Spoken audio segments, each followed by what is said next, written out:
Hey, everybody. We're right on time. Or Yeah. maybe not. Are we? 1 minute late, maybe. I don't know. So both of you guys, 9:06. So who won the bet? Who lost the bet? Who owes they me both lost $10? it. They both Who lost a owes bit. Chris So they money? both got to pay super chat $10 each. Do it, So this is Chris for Raiders. and that's Jeff over there in his underscore booster club. Let's start this shit.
I love that intro. Yeah, that's nice. Nice beat. Nice beat. Just gets you all pumped up like you want to Run. punch somebody in the face.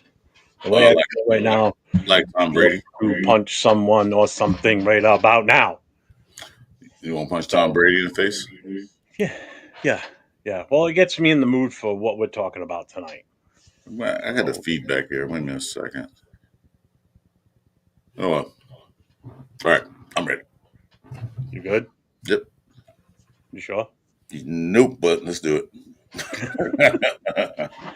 So it gets me pumped up for what we're going to talk about tonight. Because tonight we're going over the history of some of the Raider greats, maybe not so That's great great. linebackers, defensive ends, tackles.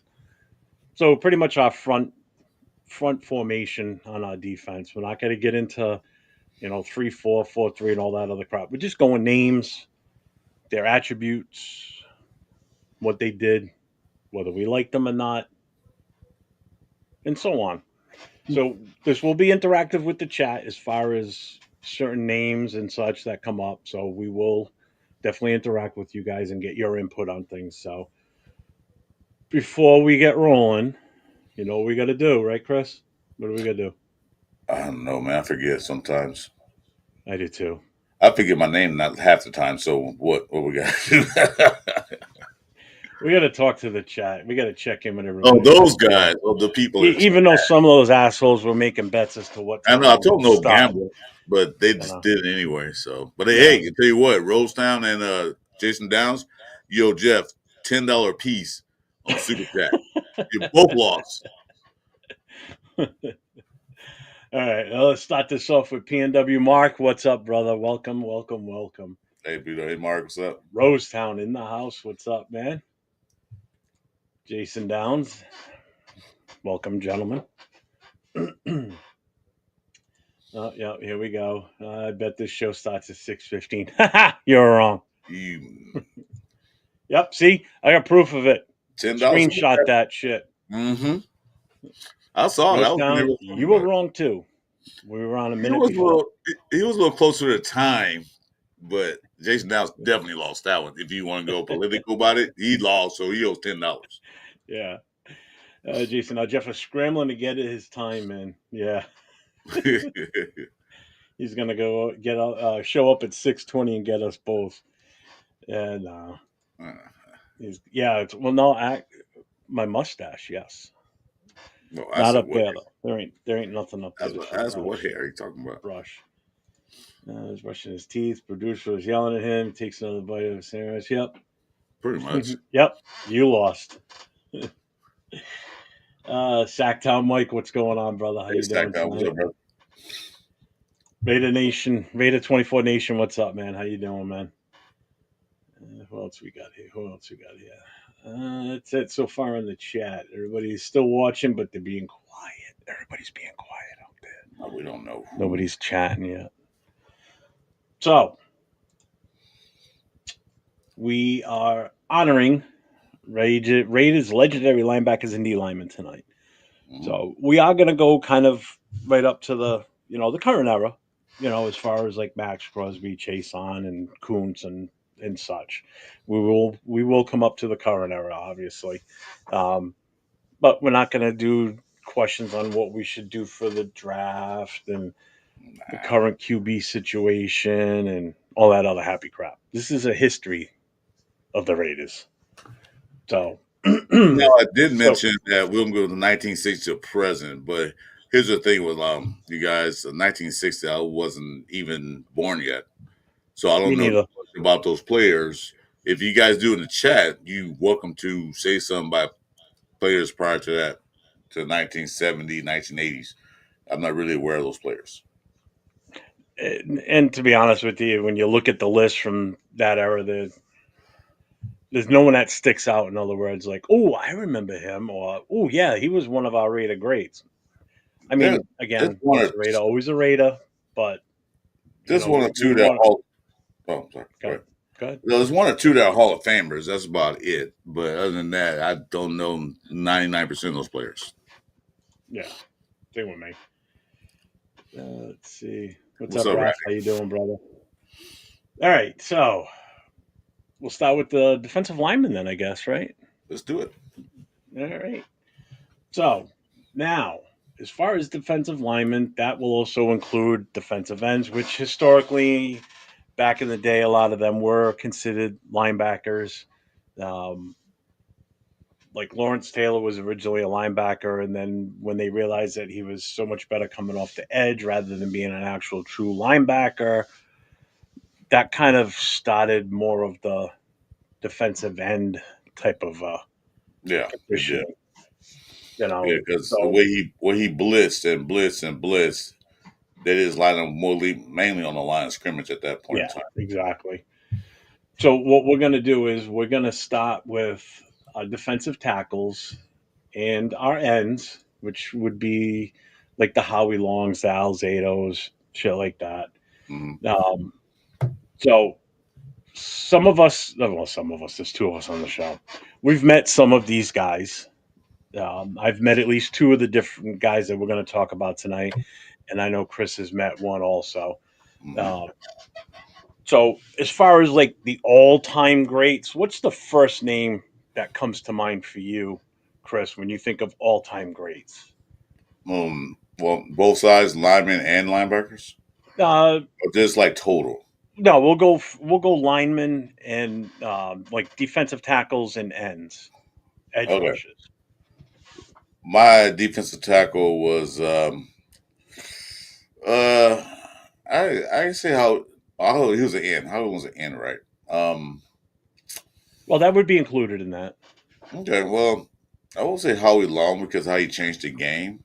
Tom Kelly rings a bell.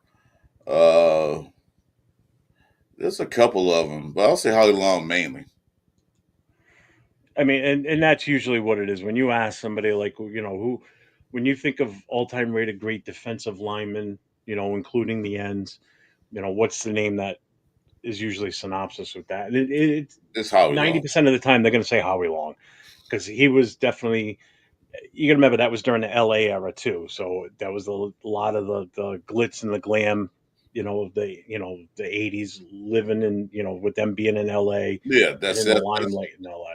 that's what I remember So about because it was in L.A. There's another guy yeah, there's other guys also on my list. I forgot the name. It was Ray Townsend. It was another guy that I really, really, really enjoyed watching. Ray Townsend. who? Oh, Ray Greg Townsend. Townsend. Yeah, Yeah, and yeah, and they were there together too. That's the other thing yeah. too. Hmm. So like in Howie Long, I mean, his longevity. I mean, he was a lifelong Raider, never played for another team other than us, Nope. which is, I think, another reason why he always comes to the forefront when you think of all time greats. You know, like I have more respect for a guy like Howie Long that spent his entire career with us. You know, I know some guy, guys leave, they go for the money, they make that move. In his case, he didn't do that. He didn't play for a long time. He lasted what 11 years in the league. He got out, and you look at him now. He looks like he can still get down and I play. would say he's You like he know, still can play. Say, hey, I would go out there and help us out. yeah. I mean, and that's just it. I mean, he got out when he was still extremely healthy, and wasn't. I mean, yeah, he had his lumps and bruises and shit. I'm sure he still pays a small price for what he put his body through, but he's not the guy like you look at Jim Brown towards the end of his life. I mean, the guy could barely walk. Yeah, Billy Sims the same way. He can hardly even he walk. can barely move. These guys just take a beating. Let's see. Somebody else just joined the channel. Who was it? Oh Uh, no, we've got a super chat from Jason. Thank you, brother. I appreciate you. Rosetown is the greatest Raider fan. Eh, he's that's up part. there. That's part of the bet. John Leone just joined them. I appreciate you. Thank you, Jason. Thank you, thank you, thank you. Thank you, brother. And I do agree. Rosetown's an awesome dude. You There guys you are all awesome. Every single one of you. You know that. Tommy Kelly, he says. Greg Townsend. Yeah. Sacktown Mike says Townsend. Raph says Howie Long is the GOAT of defensive lineman. Absolutely. go. Hmm. No, Sacktown Mike also says Alzado in there too. Yeah, there are a few of them. Yeah, Spillane will be there when we get to the linebackers, so he's definitely going to be part of that discussion tonight too. Right. We're not going to go in depth with all kinds of stats for these guys and everything, and The we're just list going is to. too long. This is That list, extremely casual and just a reminder of who's who that meant something to us as fans. Us grown Chris and I growing up in the late '70s, '80s, '90s. Really appreciating the players that were with this team during those eras. right. Let's see. Howie Long said Dan Marino is the GOAT. YouTube. Them five gentlemen. Sup, gentlemen, and let's freaking go Miami Dolphins. Yeah, all right. Yeah, you're a Dolphins fan. You're That's cool, fine. I We don't guess. care. You do. No, don't bother me none. Jason Oh, Downs, Otis this strong, yeah, yes. One of the that's no. Yeah, ugliest men in pro football at the time, but man, one of the greats for sure. man, he was mean though. He like, yeah, Yeah, he was. He was a face only a mother could love. What's up, John Leone? How you doing, brother? Sis Drunk in the twos, yeah, John Matuzak for yeah, sure. I'm a Yeah, Tuesday, definitely. in this the '70s were the era of, and even to the early '80s were the era of the Raiders bringing in guys that were had troubled history with other teams, Yeah, and you know cast offs from other teams because teams just didn't know how to handle them. You no, they know, did. They had yeah, attitude problems. They had fights in the locker rooms and stuff like that, and they just cut them. Now they said, well, "You want to fight? Come over here. We'll fight on that damn field." That's what he did. yeah. I mean, and that's why some of these guys like Matuzak, Alzado, these guys were perfect fits for the whole Raider mystique, and the image, that Raider image at that time frame was just you punch somebody in the mouth and you deal with the consequences later on. Who gave a shit? You know. Hmm. Gregory Stevens, Khalil Mack, yeah. Bo Jackson did not play defense, so he's not on. He's not on our discussion He's tonight. not on the Unfortunately, list. buddy. Not Sorry, this week. brother. Let's see. Raider 24 Nation says my grandpa was stationed in Oakland and took me to my first game when I was 7. I don't remember a lot of those names anymore, but boy, did they shape my future. Yeah, they did, Yes, man. it did. I mean, It did that's the what same thing. made me fall in love with them back in Me the '70s. You know. Me too. That's the when I saw him playing that Super Bowl, and I was just like, "Oh my god, I got this team right here." Yeah. I like the physicality and what they were doing. Like, yeah, this is my team. So just some of the all-time greats. So we've already said Howie Long, his versatility, longevity, and just his impact on the sport. Um, Mhm. he brought he brought something that you didn't really see a lot of. Now he took some of Reggie White's, um, I guess you would say, some of his moves on defense, and then made them his own. Like he was famous with the swim, Yeah, the yeah. swim motion, and then the rip. The rip was the big one, It was where that he was would his just signature move. Yep. He would just come up off that line and he would just throw his arm up underneath the offensive lineman's arm and just basically hook him. And then that was pretty much it. I mean, if he got that move on you, you were done. And a lot You of times, know, if you watch some of his replay of his games, you watch sometimes the offensive line not even on the ground; they off their feet, they off the ground. He lifts them up yeah. so high, like off and just push them back. And for his size, I mean, he was fast too. That was the thing. He was fast. He was in shape, and the women loved him too. That was the other thing. My wife still to this day absolutely loves him. I think Yeah, she loves him more than she loves yeah, me. he had that But face. yeah, yeah, he did. The face, the That haircut. He chisel he jaw, looked like the Boz before the Boz, basically. yeah, chisel jawline and this and that, and the Yeah, hair. Yeah, yeah. I mean, let's face it. I mean, he was made for Hollywood when he got there. There's no two ways about it. I mean, yeah, he wasn't he wasn't your characteristic defensive frontline guy. Like a lot of those guys were just downright dirty, nasty. They look like they just crawled out of a mud pit. You know, yeah. he never looked like that.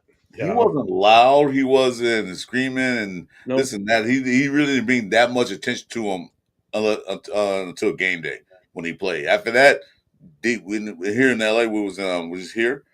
Darren, too much of Howie Long. You hear about him hitting somebody in the bar or anything like that. nope.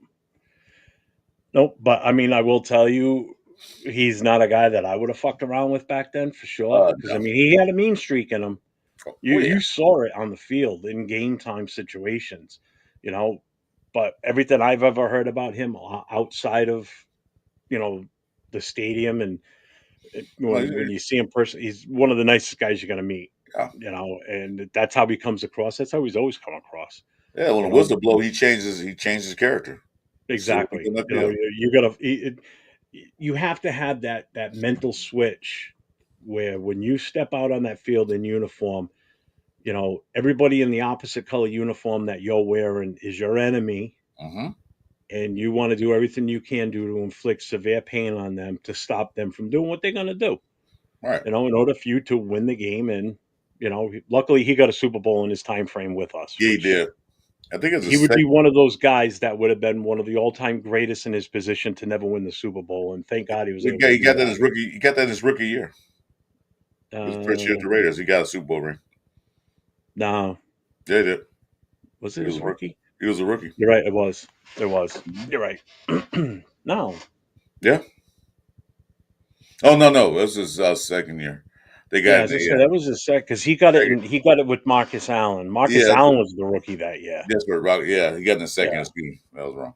But yeah, still, because he was actually paired up with two other guys we're going to bring up right now too, and that's Greg Townsend was part of that team, hmm and so was Lyle Alzado. yeah, Lyle came over. He did time with the Cleveland Browns, the Denver Broncos, and was definitely dominant and fearsome with those teams to begin with. Um, but but then he came to us, and I think he was even more aggressive, and a lot of that obviously was the possible steroids, which he admitted to himself, admitted out loud before he passed away. yeah, but That with it those was teams, it was the steroids. I mean, with the Denver Broncos and the Cleveland Browns, he was out of control. They couldn't control him.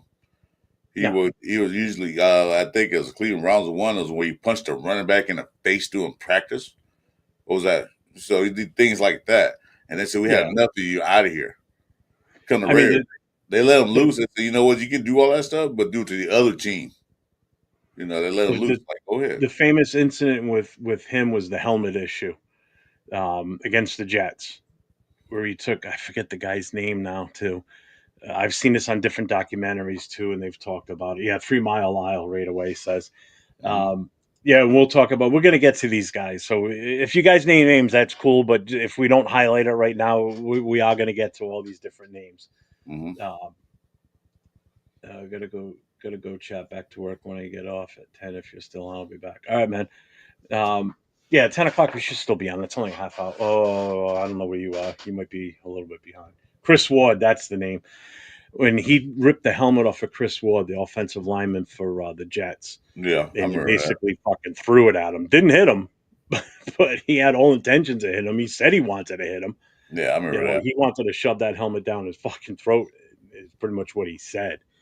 You know, he he had a short fuse. There's no two ways about it. No. Uh, one of the best things I think I've seen on his story was when Howie Long talked about him, how much that Super Bowl win meant to Lyle Alzado.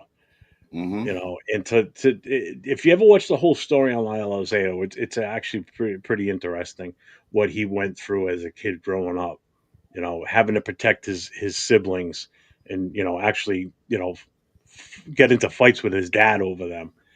Um, but his reaction to winning that Super Bowl, how a guy so mean and so aggressive stood on those sidelines and was crying tears of Balled out. joy because Yeah, he was he, balling out. Yeah. yeah, because he was finally vindicated and got what he's always wanted. And Howie Long talks about that and how Yeah. touching that was, you know, What is and you see, you see this big old massive human being that's mean as hell will punch your lights out in a heartbeat.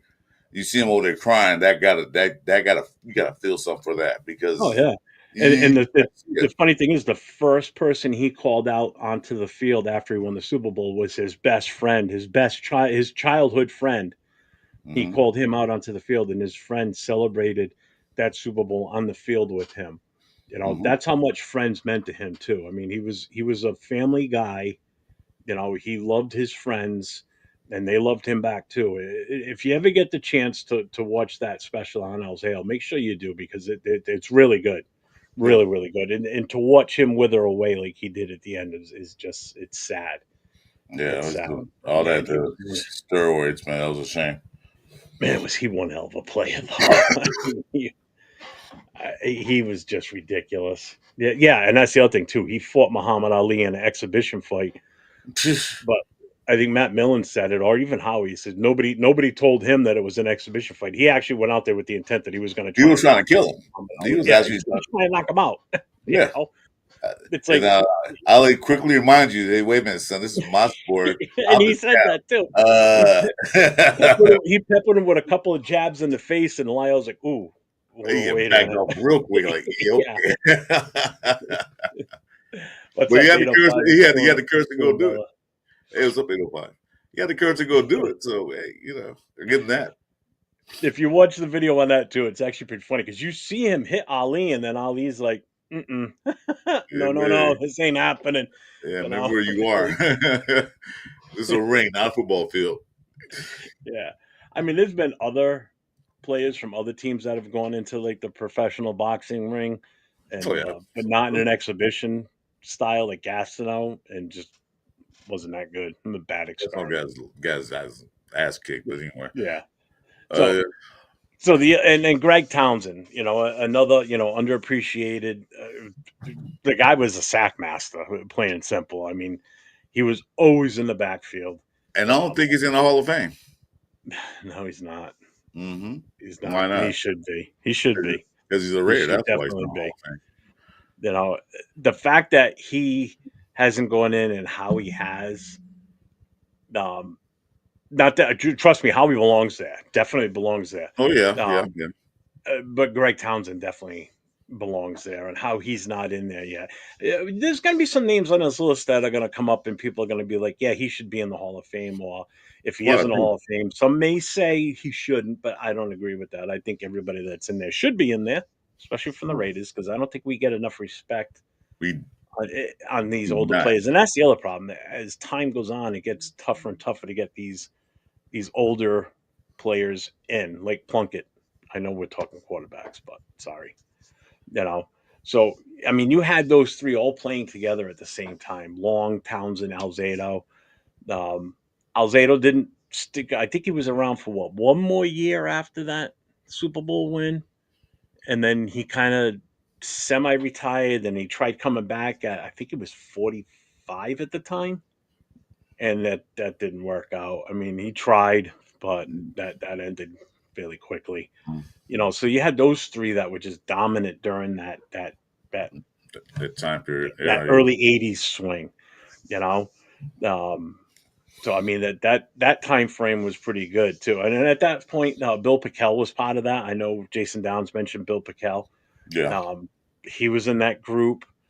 Um, and then at towards the end of Howie Long's career is when Chester McGlockton came in. Mm-hmm. Because actually, at one point, if I'm not mistaken, if I remember correctly on this, um, when Chester came to the team, he actually stayed at Howie's house. I think he moved in with them for a little while when he was still a rookie. So he really took Darrell Russell like under his wing. I mean, McGlockton under his wing Yeah. to really help train him. He passed. McGlockton's the one that passed away, right? If I'm not Russell. mistaken. No, Russell. Oh, I thought McGlockton too, though. He might have. I don't think. Did he? You know what? I got to double check that. I know. There were Yeah, Russell. 2011. Yep, Okay. 2011. And that's okay. Yep, yep. Yeah, he was. How old was he? He was 42 years old when he passed away. 2011. Hmm. That's right. Sure did. Yeah, because he came on in '89. Like I said, I mean '92. Um, so he came in at the tail end of Howie's career. Um, he stayed with us for a while. He was really good. I mean, He was he was an decent. I All mean, Pro. uh, Huh? hey, he was decent. I mean, Oh yeah. no doubt about it. He was one I of the mean, he highlights. didn't have the numbers like Howie did. I mean, he had half the sacks of what Howie Long had. He had like in the 50s. Howie Long finished with like 110, I think it was, off the Yeah, but top see, of my head. McLaughlin played different. He played the tackle. So tackles you Well, don't I get should that say he many. was a defensive tackle. The tackles you don't get that many sacks. That's Hmm. defensive end do. So even in those days, the defense ain't usually get most of the sacks because they come from around the corner. The tackles got to push forward. But I tell you one thing, he was a great run stopper. I'll tell you that. He Yeah. would Well, I stop mean, that look at run. the size of him. I mean, he was no little dude. Yeah, He was he a stuffed big that boy. run. Yeah. Yeah. What was it? He clocked in at, let's see, what was his weight? Clocked in at 334 pounds at 6'3". So, Yeah, see, mm, and that was big. Back in those yeah. days, that was big. That was Yeah. like, wow, Now they're, they're averaging that. well, I mean, Christian Wilkins isn't a little dude either, though. You No, know, he's got some size to him. Let me see. And the other thing too is he was like super, super fucking strong too. He had some wicked strength to him. yeah, you can tell he take on two blocks, man, still win. Jesus.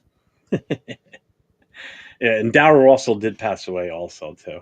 Yeah. That was it. Russell.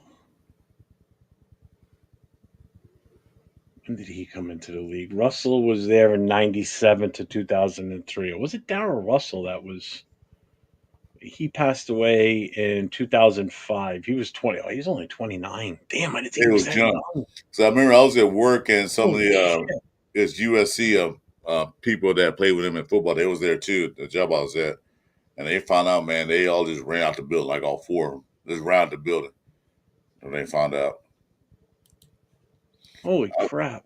I forgot. I I forgot didn't how think he he was. was that young. I forgot he was that Yeah, he was fucking young. young. He was really young. Damn. That's right. It was a car accident. Yeah, Yep. Damn it. He was still playing at that time too. it was with the Redskins Yep. at that Yep. time. Yeah, he was suspended in 2002 when he was still with us, and then he was going to the Redskins, and then that was it. Hmm. Another guy that obviously taken too soon. 29 years old. He still had a few years left in him too. Yeah, Which and he was playing pretty good to me. Yeah, it was a second overall pick too. Yeah. So maybe it was him that was with Howie Long. I think it was him then. I got him backwards. I think. Let's see. Yeah, Russell. Rest in peace, John Madden. What's up, Eric Raiders haters?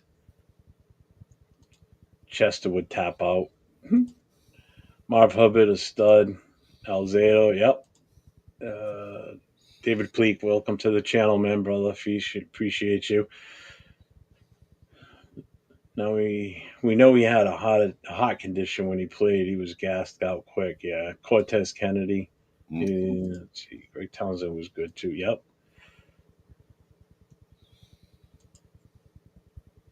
Yeah, we addressed that last week with Vela. We did a little at the beginning of not last week's show because What we was never that? had our show last week.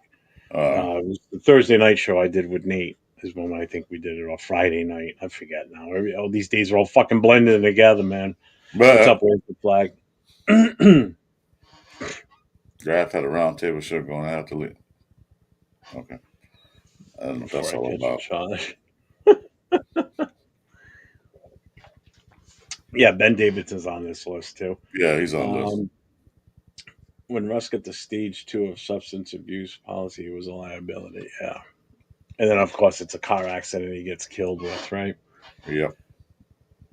So, and then going back again in time here, going back to the 70s, um, Otis Sistrunk. I Oh, mean, they called him, they actually touted him as he was from the University of Mars. So yeah. he was definitely a one of a kind type of guy. I He mean, had he had a unique look about him. yes, he did. Yes, he most certainly did. Like I said earlier, a look that only a mother could love. Yeah, Um, exactly. But hey, but we put the helmet on and the things. He didn't look ugly to me. To the other team, no, he probably did, but it was he tearing him was up. uh, he was definitely one hell of a player. That's for sure. Though Hmm. ugly or not, but still one hell of a fucking player. Well, Why is this not working? Why can I not? Did my keyboard just stop? Are you fucking kidding me? Sorry. Come yeah, on. Citron played with Matuzak in them, and Yeah, here it is. I got it now. All right. So let's see. He's 78 now, so he's still alive. he's He's still alive. alive and kicking. He was with us from 72 to 78. Hmm. Um, Again, he was from an era where they weren't tracking sacks, so there's no telling how many sacks he actually really had. Um, Yeah, I know somebody's gone back in the past and looked it up. I'm trying. That's what I'm trying to find right now to see what that number was because I know they did that because for quite a few players according to back here, in it's the yeah, day. 53 career sacks. 53. Career sacks. Yes.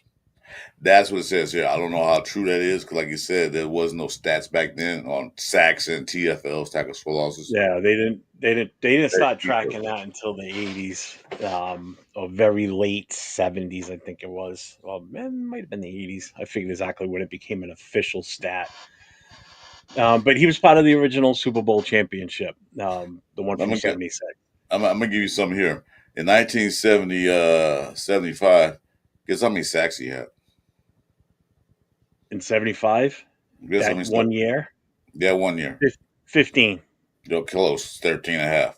13 and a half. And he's a line. He's a defensive tackle. I mean, and so that was good. And they only played what? They didn't play 17. They played how many games they played? Back then, 14. Yeah. So they almost had a 12, second. 12 or 14? I think it was 12 or 14. I mean 12. Let me see. Yeah, they played 14.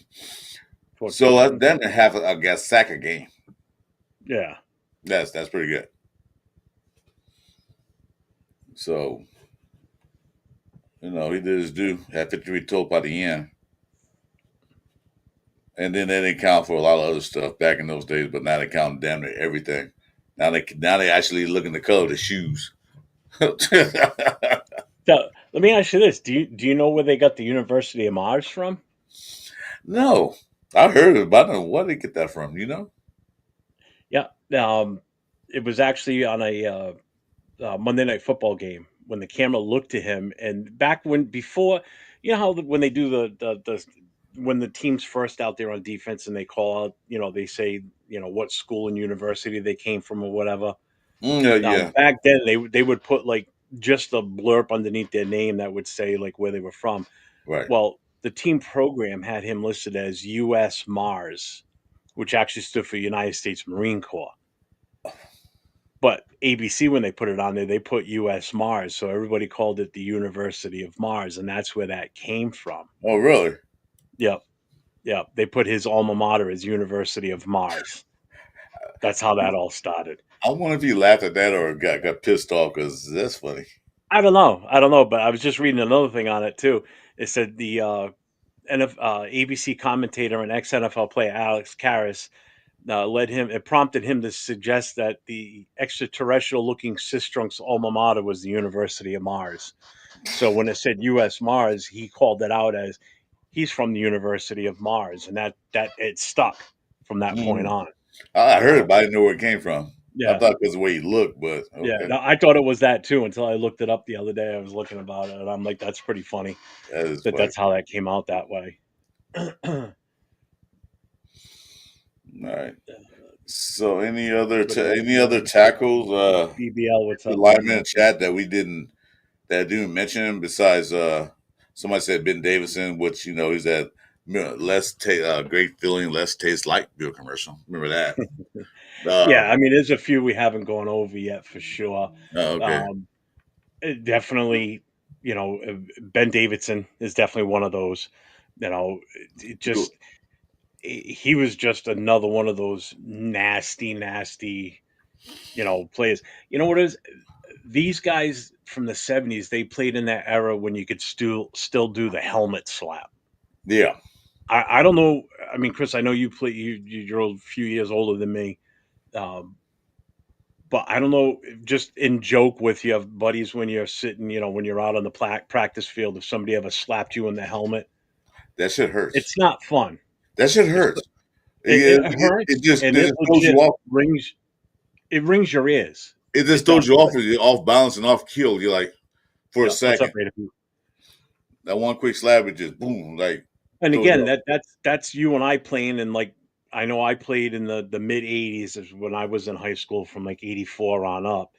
Um, the helmets weren't the best back then. It Nah, was just that squared the foam thin little plastic. In foam in it. some cases it was just a thin style foam, and the area around your ears was wide open, pretty much Yeah, inside the helmet.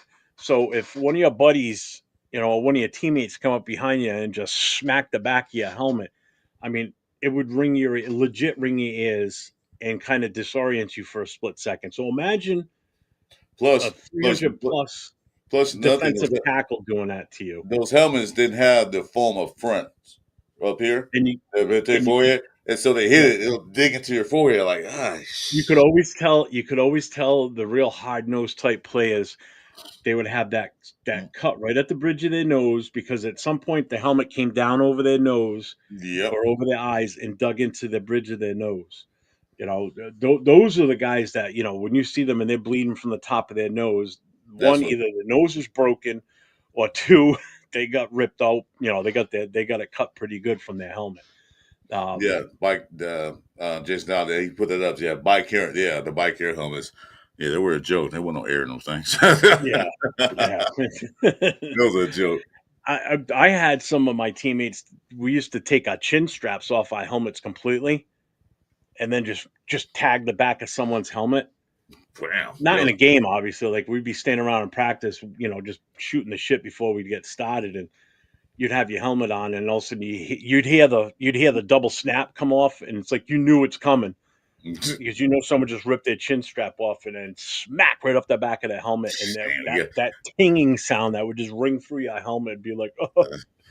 So Not again, us. imagine a 300 We plus couldn't take defensive end or tackle smacking you full force in the side of the air hole, you know, and then they finally made that illegal. But Ben not Davidson was one that was famous not for that. us. If you take one piece of gear off your uniform during practice, you're not playing next game. So Yeah. we had to keep everything on. Because there are times, and I don't want to talk about that. We'll talk about another time. But there are times I'm discussing things that I'm like, get the hell out of here. But yeah, Ben Davidson played in that era. Yeah. Sistrunk was in there during that era. Mm-hmm. John Matuzak, Yep. um, um, Ted Hendricks, the Stork was another one. You know, Mm-hmm. and again, these are all guys that were cast offs from other teams too. Yeah. You know, We didn't pick. We and didn't draft them except for no, Howie Long and a couple other guys. But these guys basically were, like you said, castaways. The teams couldn't handle their attitude, or they didn't like it anymore. They said what Al Davis do, which Al Davis was good at. You're a castaway. happy We're birthday, pirates. Llama Come over Boy. here. Come over. Come play for us. We're pirates. That's Yep, what we do. yep. Villapiano, the can opener against OJ. Wow. Let's see. Fullback Richie was the only modern day player with the forehead bleeding. Yeah, oh yeah, definitely. We always say Those are the guys could smack it, man. Had a coach in high school that would smack our helmets with a metal whistle if we messed up. Our ears ringing for days. Brutal. Put your ass in the line. Oh yeah, dude, it was horrible. You know, I don't know what hurt worse, the chin strap off the helmet or the full force, just a blunt smack to the ear hole. You know Either this. would still ring your bell. I don't mean to change the subject, but I just thought of something. About doing my research earlier this morning by looking at defensive linemen, go back in the old days so Yeah. I can pull up some stats. You know who I forgot played for the Raiders? Who? Bubba Smith. Yes. Mm-hmm. Played Yeah, 1 year. it was short lived, but yeah, he Yeah, was one here with year. us. They played 1 year, Yep. yeah. But Bubba Smith played for the Raiders. I like, wow, okay. Hmm. Ducky, what's up, Ducky? My glove were always ripped when I played. Uh, Played nose because I could do a swim move where I'd smack the center in the face. See, in high school, you could kind of get away with some of that shit. Like they weren't really paying attention to some of that. If you Yeah, did it quick, I police know when I academy. played semi-pro, I sometimes when I would get down, I would if I was not playing center, I would put a little pinch of dirt in my fingers. No, I never tried that. On purpose. I Oh watched a yeah, couple games. Some yeah, guys are like, no health yeah. insurance, no nothing. You get hurt, you done. Like, bye. No. I mean, you when I was playing semi-pro, I mean, we were playing against some guys that would just. I mean, we were playing against a lot of like inner city teams out of Boston, and so a lot of these kids were like fucking street thugs, you know. So it's like we come in from where we came, and I mean, granted, we had some city kids on our team too that didn't take no shit either, but you had to think along that mentality. You had to. Yeah, I'm gonna kick your ass, dude. What you talking Yeah. about? All I know is I wish when I played in high school I had that same aggressiveness when I played semi-pro as an adult because it's like I would have just slaughtered kids back then. I was too nice when I was playing in high school. It's too fucking nice. Yeah, well, you play semi-pro, man. It basically is a fight for survival because if you play in high school, you got your butt kicked. So pretty Yeah. much, Oh yeah. Nowadays coaches can't do that shit now. I no. mean, you get fired so goddamn fast. Yeah. Police Academy, Bubba Smith. Yeah, please, yeah.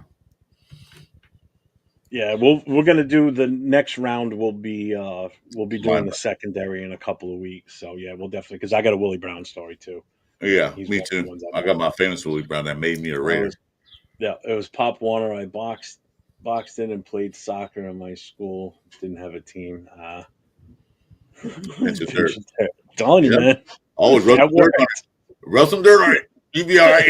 Got a pinch of dirt in my fingers, and that ball would get snapped, and my hand would come up off the turf and right in the Oh face. yeah, that's one of the dirtiest tricks when they had a dirt field or grass.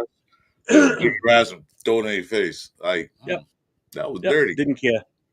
I didn't But no care. penalties for that. No, There no. was, you I know was what? an adult. Who the fuck cares? It was no hands to the face. It was none of that stuff. You know, like you watch the old film, they push their head like that. It's I couldn't illegal give now, a but two then they'll shits. like push their head all the way off their neck. Back in those days, like I said, football got the soft. Hey, cool kid, what's up? Football got the soft. Well, that's another story. We talked about that last night. But And then like some of the other talking points we wanted to hit tonight too is how the Raiders always had an attitude on the defensive line. For years we were always like that feared front. It hasn't been that way for a while with this team.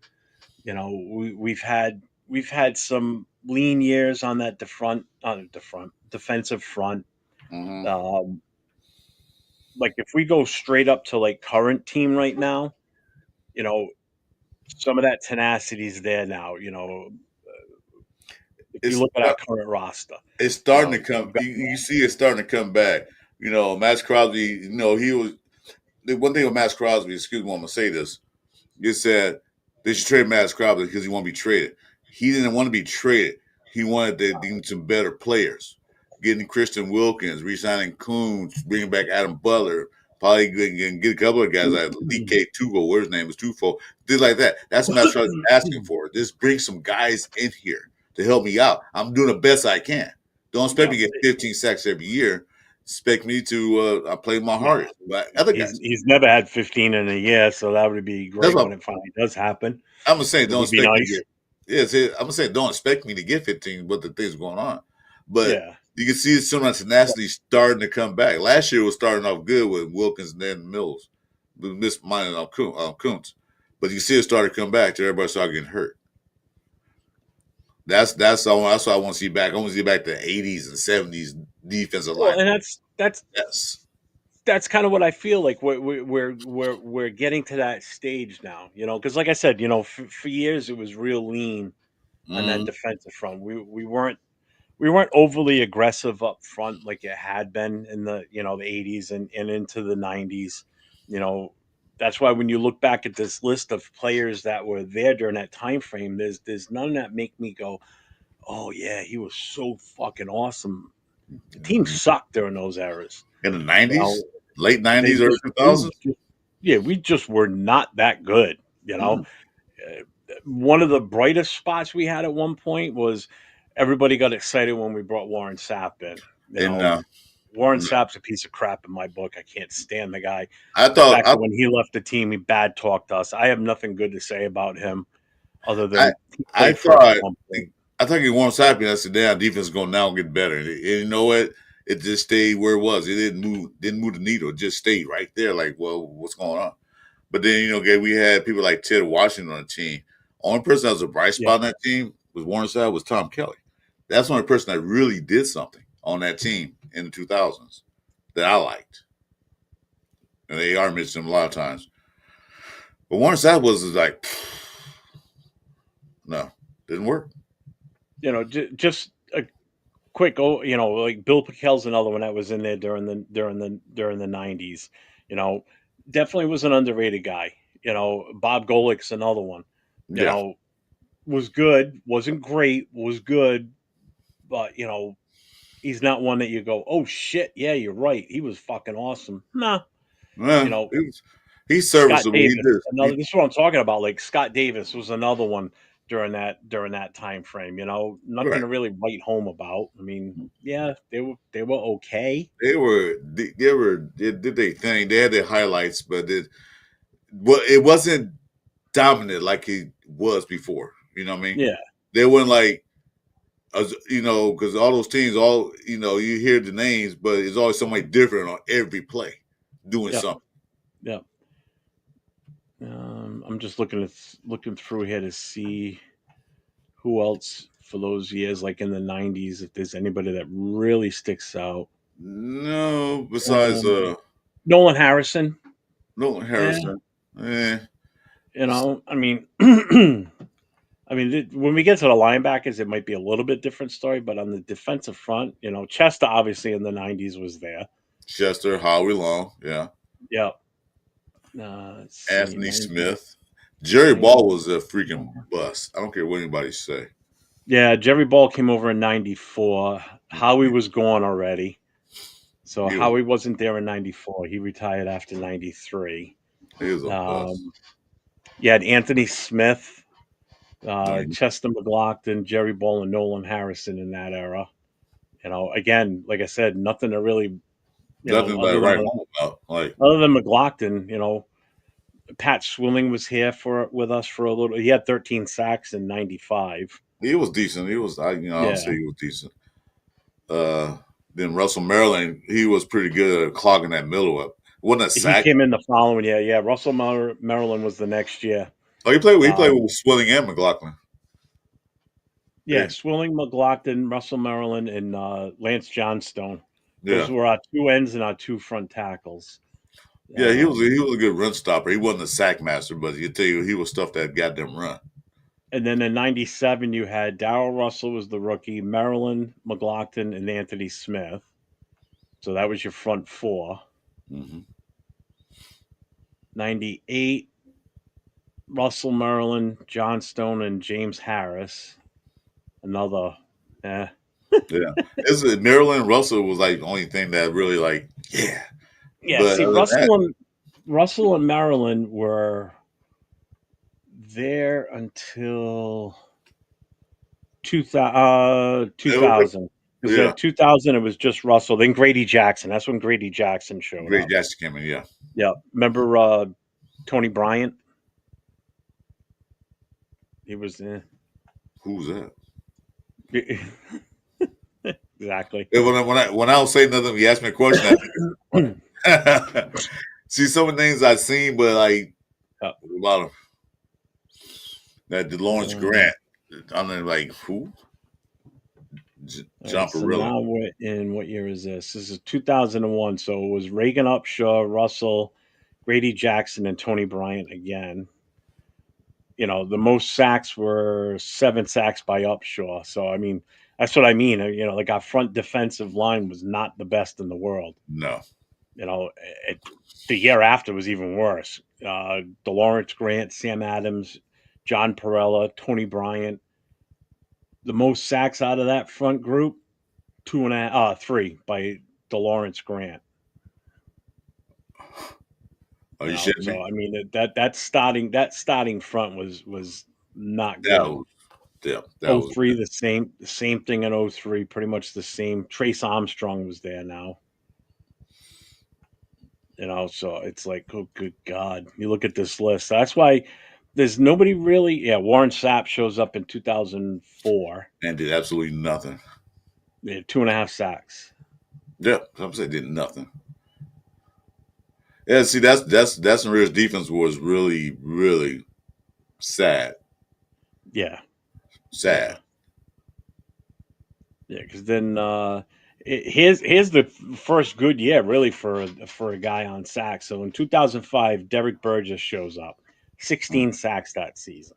Yeah. Warren Sapp had 5, and then we had Ted Washington and Bobby Hamilton. And Washington, there's no stats for him at all. I don't think. Ted Washington? Yeah, Warren Sapp had one decent year, 2006. He had 10 sacks, but Derek Burgess had 11. Yeah, I don't see. Then Tommy Kelly was there then. What year was that? Ted Washington? 2000. 2000? Yeah, 2006. For Ted Washington? No, Ted Washington was 2005. 2004. Sorry. Yeah, they don't show no stats on him. So like the late '90s all the way through the 2000s was they were all Pretty mid. horrid. Pretty None of horrible. these guys, one good year from Burgess at 16 sacks, and the rest were all, for the most part, just garbage. Just there. Seymour shows up in 2009, and he only has 4 sacks. I mean, his most famous thing is the face shove he did on Roethlisberger that day. Oh, yeah, That that was funny. Yeah. I was going to touch my shoulder and get the fuck yeah. back. Lamar Houston did all right. Let's see. All he did was collect the paycheck. Yeah, that's pretty much what Warren Sapp did. He was fucking useless. I hated that guy. Still do. He's Late not. '90s, Mo Collins, Adam Trejo, Lincoln Kennedy. Well, you're talking offense. We're only talking defensive end, defensive front line. So that's tackles, ends, and then we're going to get into linebackers next. So it's just a brief over history of some of the Raider greats and not so greats. Um, Raiders do have a lot of bust draft picks. Yeah, we do. Oh, of course. Did Swilling have 16 sacks one year? Yeah, I think that's what it was. It was what's up, RI Raider? Yeah, I think he had Yeah. that one year I looked it up. It was 16 sacks. I think I'm not sure. Yeah. Or was that was Burgess? I'll go Oh, back real quick. uh, Man. I love this. Oh, thank you. I appreciate you. Make sure you get over to Chris Four Raiders page too. This guy. Appreciate it if you do. How good was Reggie Kinlaw? I don't even think I got into him yet, did I? Kinlaw? No, we haven't got to him. No, not yet. I don't even see his name on here. What year was he in here? I don't even see him. What year was Kinlaw? Was he a linebacker or was he? Is that name something? If he was a linebacker, I'm not even looking at linebackers yet. That's the next go around. You talking Reggie Kinlaw talking about now these days? No, well, not talking about that. We're talking Well, I'm about up to Kinlaw now. 2011, and there's still no one other than Seymour that stands out. Again, Tommy Kelly was there, but again, that was hit or miss. Tommy Kelly. Let's see. Oh, here we go. So in 2013, these was our front four: Lamar Houston, Vance Walker, Pat Sims, and Jason Hunter. Wow, So, needless to say, that was like a huh? like no names. Yeah, yeah. And that was uh, Jason Tarver was the defensive coordinator during that. So then the following year, we had C.J. Wilson, Antonio Smith, Justin Ellis, and Justin Tuck. Now Sack master for us was Tuck, Tuck at Tuck, 5. Tuck was the only person there that did something. Yeah, 5 sacks. That's all he got. And then he was I'm gone. talking He about wasn't even there the next year. We got him his for 1 year. leadership. His leadership was there because he had the next group of tackles. That one guy. So 2015 is where we start to come back again because 2015 is Yeah, Khalil Mack's Mack, rookie season. Denico Autry. Yep, Denico Autry had 3 sacks that year. We had Dan Williams, Justin Ellis, and Khalil Mack. Mack had 15 sacks that season. But that was a. But see, I remember seeing this on TV. Justin Tuck when his rookie year, Justin Tuck win the game. He did something, he got a sack or a stop or something, Highland scrimmage. And you can hear Khalil Mack say, "Hey, how'd you do that? Show me that move." See, so Tuck was teaching him how to play. How'd you do that? Show me that move. So Tuck 2016. was like a of like an influence to Khalil Mack. Yeah. 2016. Long and Townsend were the best duo first half of the L, definitely. Kelly and Sands. Anthony Smith was very good, but apparently he's good. Oh, Jesus Christ. Yeah, that's right. Yeah, Burgess had 16 that season. Let's see. Peter agree about Townsend and Long. What's up, Napoano? So boys at a family function, but just dropping by to say show some love and Raiders. What's up, man? What's up, man? Thanks a lot. Justin Tuck, yeah, he tried. He was past his prime by the time he He got to was us. he What's was up, old, Sean but City? he was a good influence on the team. That's what I'm saying. He wasn't Yeah. like Sagmaster. Was it his second year, 2015? Then he didn't do anything. Let me go back. I'm going to go back now. 2016, 2015. Was he just not part of the rotation? Oh, yeah, you're right. He was. His rookie season, he had 4 sacks. The following year, he fucking lit it up. Yeah, yeah. But you know what it is? His first year, they had him at linebacker. His second year, they had him listed on the They put him on roster line. as an end. Well, he came Yeah. out of college as a linebacker, but they put him on the Yeah. end. So his first year with us, they had him slated as a linebacker. That's why he wasn't showing up on that front four. The second year with us, where he had 15 sacks, which obviously was a good move, putting him on end, Yep, they moved him to right defensive end, and that's where he had the 15 sacks. exactly. Yeah, So because what was that? 2014, he was with 2017. Burris Moore and Mhm. Khalil Mack were the linebackers. But we'll get to that So in a minute. 2017, Mac had 10 and a half sacks. Vanderdos, Mario Edwards, and Justin Ellis were the other front four. So I mean, and then 2018, Mac is gone. Go on. Arden Key, Jonathan Hankins, Maurice Hurst, and Forrest Rucker.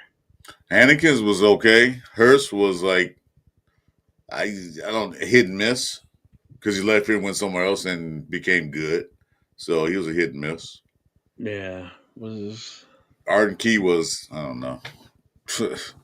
But Hankins was a good run stuffer too.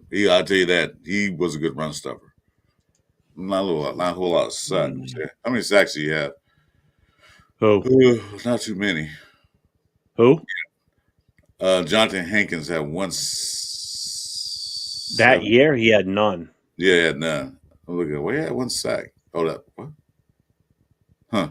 Nah, For his career, he had 18 and a half. 18. Yeah. So he wasn't nothing, but he was a good run stuffer. Yeah, this past season, he had one sack. Um, so where was I here? So actually, in 2019 is when Max Crosby came on, and that's the Khalil Ferrell. That's the Pharaoh. So him, PJ Hall, PJ Hall, Jonathan Hankins, and Max Crosby. And we all know how the Max Crosby era started. He started as a rookie with 10 sacks. Yep. A guy that wasn't even expected to be a starter. You Yeah, know, from a not a small school, but a yeah, small school. Western Michigan, Yeah, whatever it is, right? Eastern Western Michigan. Michigan, Eastern Michigan, Yeah, in the Michigan. it was small. It wasn't like a big powerhouse school, but he came in there. What, the third round, fourth round, third round? I forget off the top of my head. The chat. What is the third round? I can tell you in a second. Oh, my boy Randy Ends in the building. Let me say something real quick. I like reading the chat before, but I'm gonna ask a question. He said, "Hey, Eddie Murphy and Dan Aykroyd." So, Randy Yen, when you say that names, you got to specify who's Dan Aykroyd, who's Eddie Murphy. I'm Eddie Murphy. That's what I was saying. So from that point on, I mean, we all know how the defense lined up. It was Max Crosby was always the number one guy. Yeah. We tried bringing in some other guys. Like one of my favorite that we did bring in recently, Ngakwe. But for some reason we just didn't want to stick around with him, or he didn't want to be here. I mean, No, he he did. came in No, with us. He had 10 sacks. I mean, he had a good no, no, year. no. He wanted to be here. He even said it. He wanted to join. He wanted to come back, but the Reds wouldn't sign him. I don't know if it was the money issues or not, or the play style, because Yeah. it's not on him as he couldn't stop he couldn't set the edge for the run game when they ran on the side. He was a lousy So run stopper. So that's the news I heard, but I don't know if it was the money, his attitude, or what. But he did yeah, want to I'm come not back, sure. and Max wanted him back. Well, and in 2022, instead of having Ngakwe, that's when Chandler Jones showed up. So And paid all that money yeah, for yeah. nothing. So if we just, for the hell of it, you look back through Max's career with us, right? The most sacks he's had in the season was in 2023 at 14 and a half. So he's never had 15 sacks, obviously. Okay. He's got in total 59 and a half. So if say he's halfway through his NFL life, so he's played 1, 2, 3, 4, 5, 6 seasons. So if he puts through another 6 seasons, he should on average finish with 100 sacks by the time that's over, to 120, because he's averaging 10 a year basically is Yeah, what it comes down to. So will he be up there with one of the all-time greats with the Raiders? Yeah, I think so. I I think think he so. already kind of is. He's starting to get a little more help now because you guys, all Raider fans know, you watch the TV game, they always holding him, double teaming him. He's getting a lot of it because he had no help from nobody. Nobody was a threat. Coons came along and helped him out, and so what's his name? Um, what's the guy that Chase on all them guys? They kind of helped him on the edges. So maybe now, hopefully Wilkins will stay healthy. He can push that middle, and then Crosby get more sacks, more opportunities. Plus, Yeah. if you look at Max, sometimes he over pursues the sack. Because when you're talking about that game against Tampa Bay against Mayfield, he was just running right past him. Because Mayfield was a slippery little bastard. But sometimes he over pursues a sack.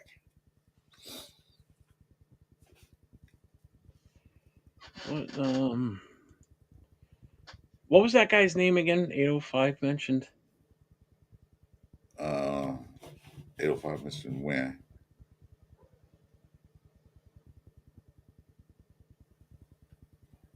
What? Do you remember the name he said? Uh, there's a lot of names mentioned. I'm trying to remember. No, there was one specific he mentioned. How good I was Reggie Kinlaw? That one? the one. Reggie Kinlaw. Mention that. I don't see other names. 805, what names you mentioned? Put it back in the chat. I don't remember. He said Reggie Kinlaw a while back, but other than that, that's the only name I see.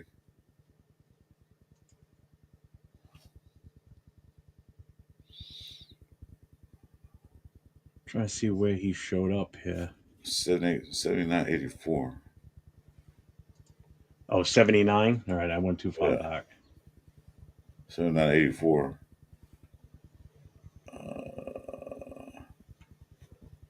He's not on the 79, 1980 roster. Uh, There he is, Reggie Kinlaw. what year was He that? played 98 games, 8 sacks with us. Oh, I see him now. 6'2", 245-pound nose tackle. Um, I see him now.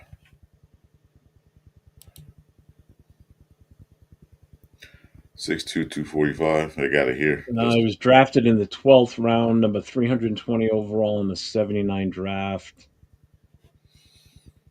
He was with us from 79 to 84. Then he spent his last 2 years with the Seahawks. Hmm. There's really nothing in here about him.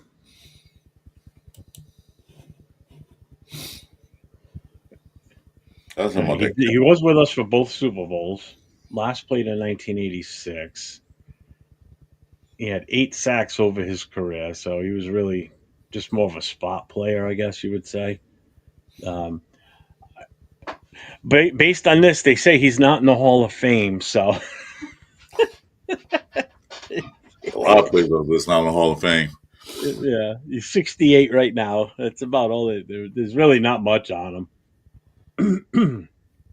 Hey, welcome, James. I got shout out to James because he's on his break, so he only gets here for a few minutes. So Good shout James, out what's to up, James good James? Furbo on break on his last one. Where is he? Where is he? Oh, Towards there my, he is. I just saw because What's I'll up, make sure. James? I was gonna make sure we anytime we see he come in the chat, we gotta make sure shot because he's always on a break, so we gotta make sure he get his shot out. Gonna give him the Raiders. That better? I can't do that too loud. It's already my wife's already in bed. She'll have my ass. Yes, thank you, Sacktown Mike. I appreciate you. All Thanks. right, so I guess we've kind of beat the defensive lineman out of existence here. I mean, there was some lean years through the late '90s into up until I would say Khalil Mack, really. Yeah, so we got Khalil Mack because it was You like know, I mean, there yeah, were we no had names. some. There were no Yeah, names worthy that I remember. Like who? just Burgess that 1 year with 16 sacks.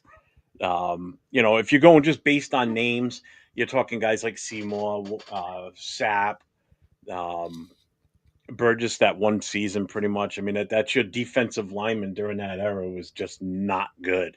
Mm, You know, the team wasn't that good either. So, I mean, no, we weren't getting any pressure anywhere on some of these teams. No wonder we no. were so shitty.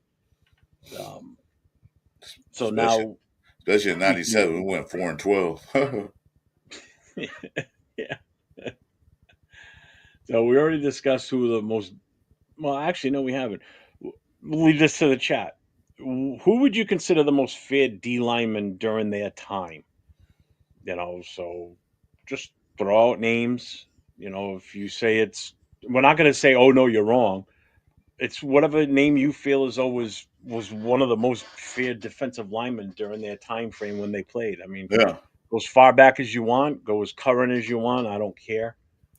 We don't care. It doesn't matter. yeah. Well, your Um, opinion matters anyway. All your opinions matter. yeah.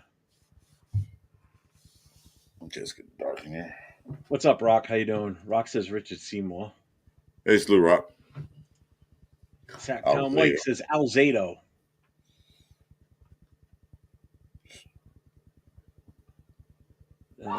James Firpo, Howie Long. All right, Raider, Howie Long.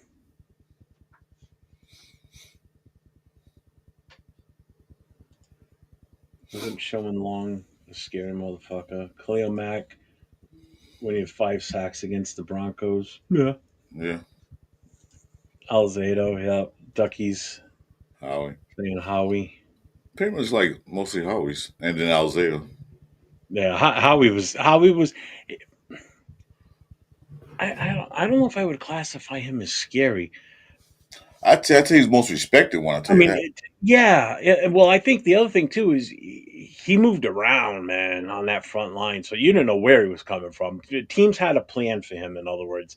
So was he scary on how you were going to plan out your game plan? Yeah, Mm, yeah, he definitely impacted offenses and what they were going to do against them, yeah, without a doubt. because sometimes lines up in, and sometimes lines up at tackle. He was all over the place. See, I think Seymour was Hey, you guys. Seymour's one of those guys that struck me as should have been a Raider from day one. Okay, I got any moderators in my channel? What was it? Get that guy out of here, Robert Sterling. That's the guy I was talking about earlier that kept talking to. He just coming here just like being thank you. He just come Probably. in just like you guys don't know anything. So that's the guy. If anybody see Robert Sterling in any one of our chats, kick him out immediately. Ban him. Appreciate it. Any of my moderators in here. I don't know what.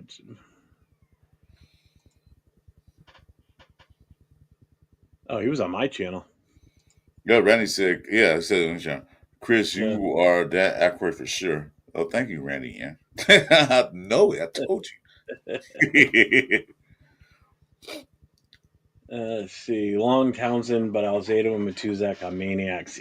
Could you imagine Matuzak and Alzado playing together at the same time? Holy shit. No, I can't because NFL will ban it. They'll say no, they can't do that. It's against the Let rules. let let's put this front four together right here. Wait. Hold Okay. on. What are you gonna say first? Go ahead. No. I have a feeling. So let's put this front four together. All right. Okay. Alzado, Matuzak, Ted Hendricks, Ben Davidson. You're talking about four of the most unstable mental Nutcases. on this team as possible in that group, all on the same front line. And then if you throw the linebackers into it, you put Matt Millen, you put Villapiano, and you add one more, Romanowski, in that linebacker group. You put those three at linebacker, and you put that four up front. Oh dear lord! And That's you what put them in the '70s when they could do the helmet slaps and shit like that and get away that with stuff. With that that sound like group of nasty ass bastards, holy fuck! that sound like an Salem roll call right there. Saying a Salem roll. That's like a prison football team. That's No, Mean it's a, Machine right there. no, That's the that's Mean Machine team. what's that thing in the back? What's that thing back? Arkham? What's that? Arkham? Salem? Whatever it's called. Oh, Arkham Asylum. Yeah, that's what it sounds like. Yeah.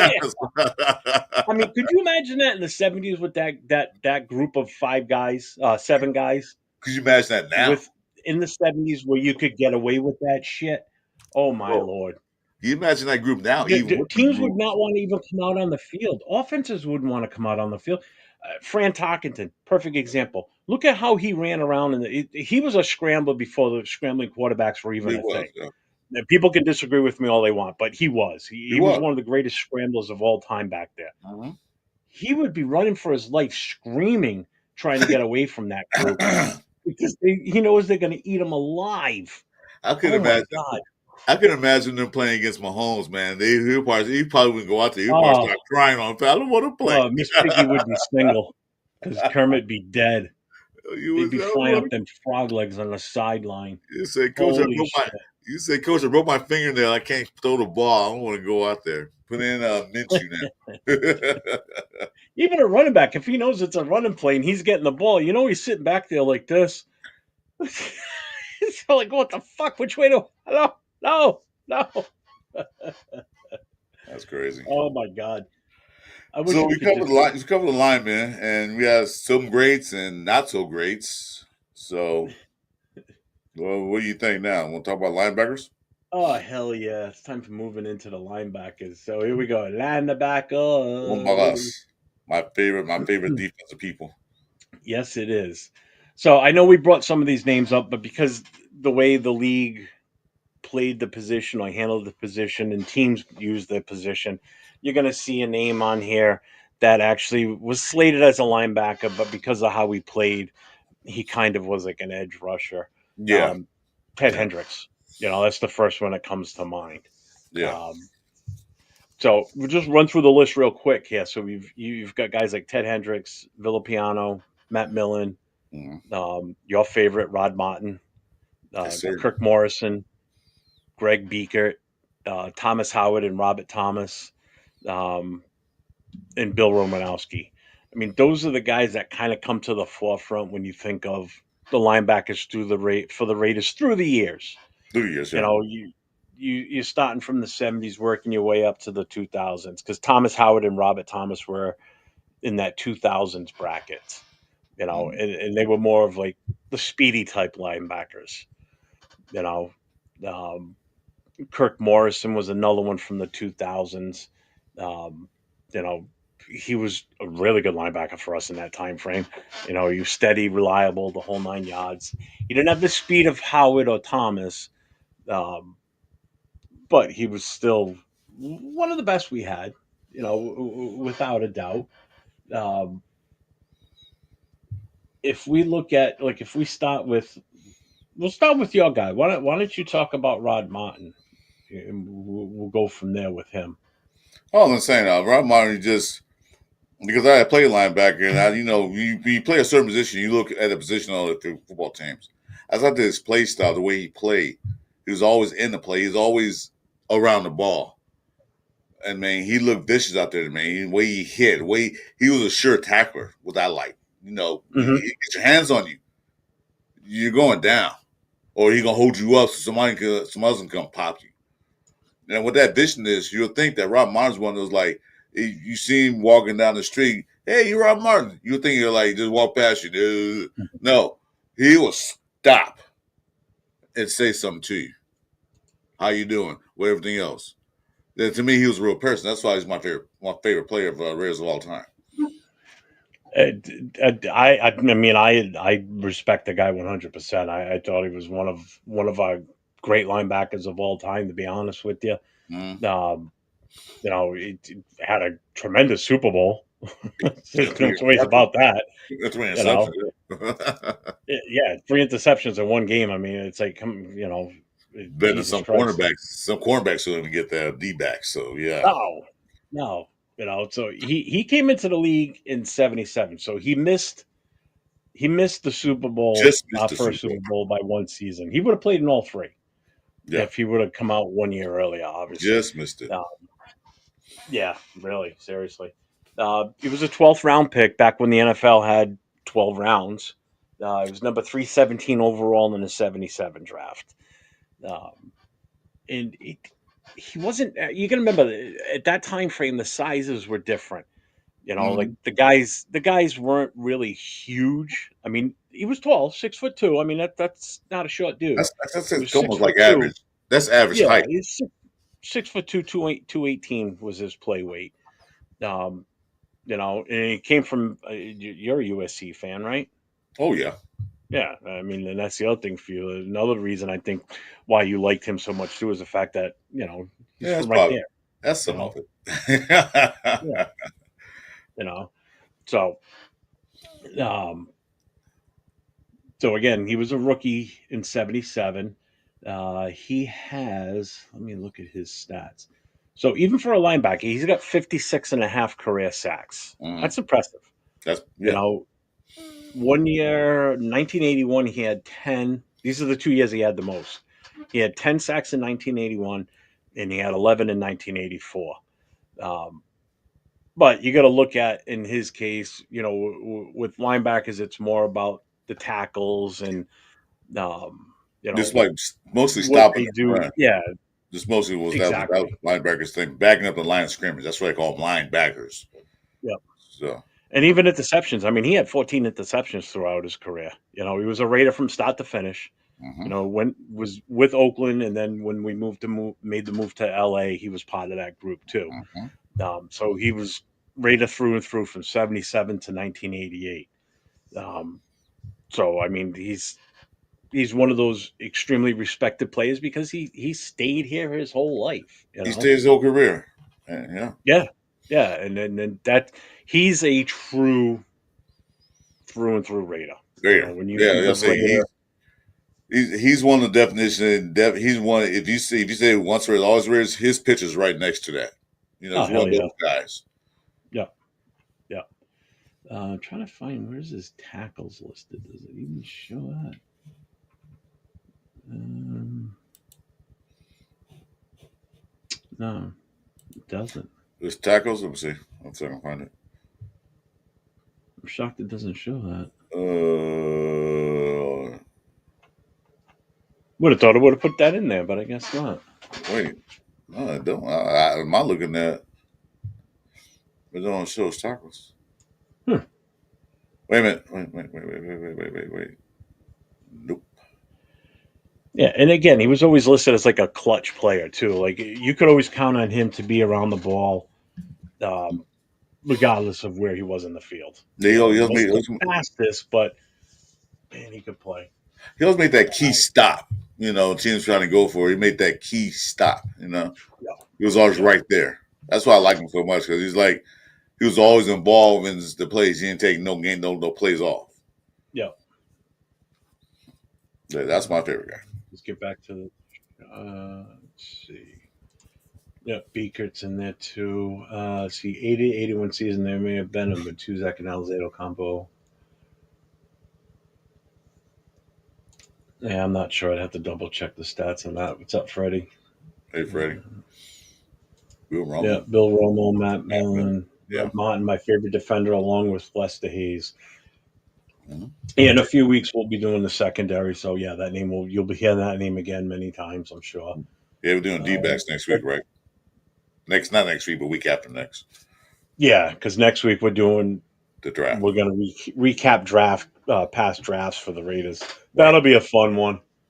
Phew. Yeah, we had a lot of great drafts. That's Oh, gonna be a fun one for the shitty years that we draft. oh my God. God, I mean we're gonna do it. Regardless, it's fitting that the draft is the Coming week up. after. Compare and contrast the worst and best drafts, which I think is more worse than best. So Rod Martin had a great Super Bowl he did. 18. Well, yeah, he did. He did. He had a great career. I don't care what you say about it. He had a great career. I got his autograph.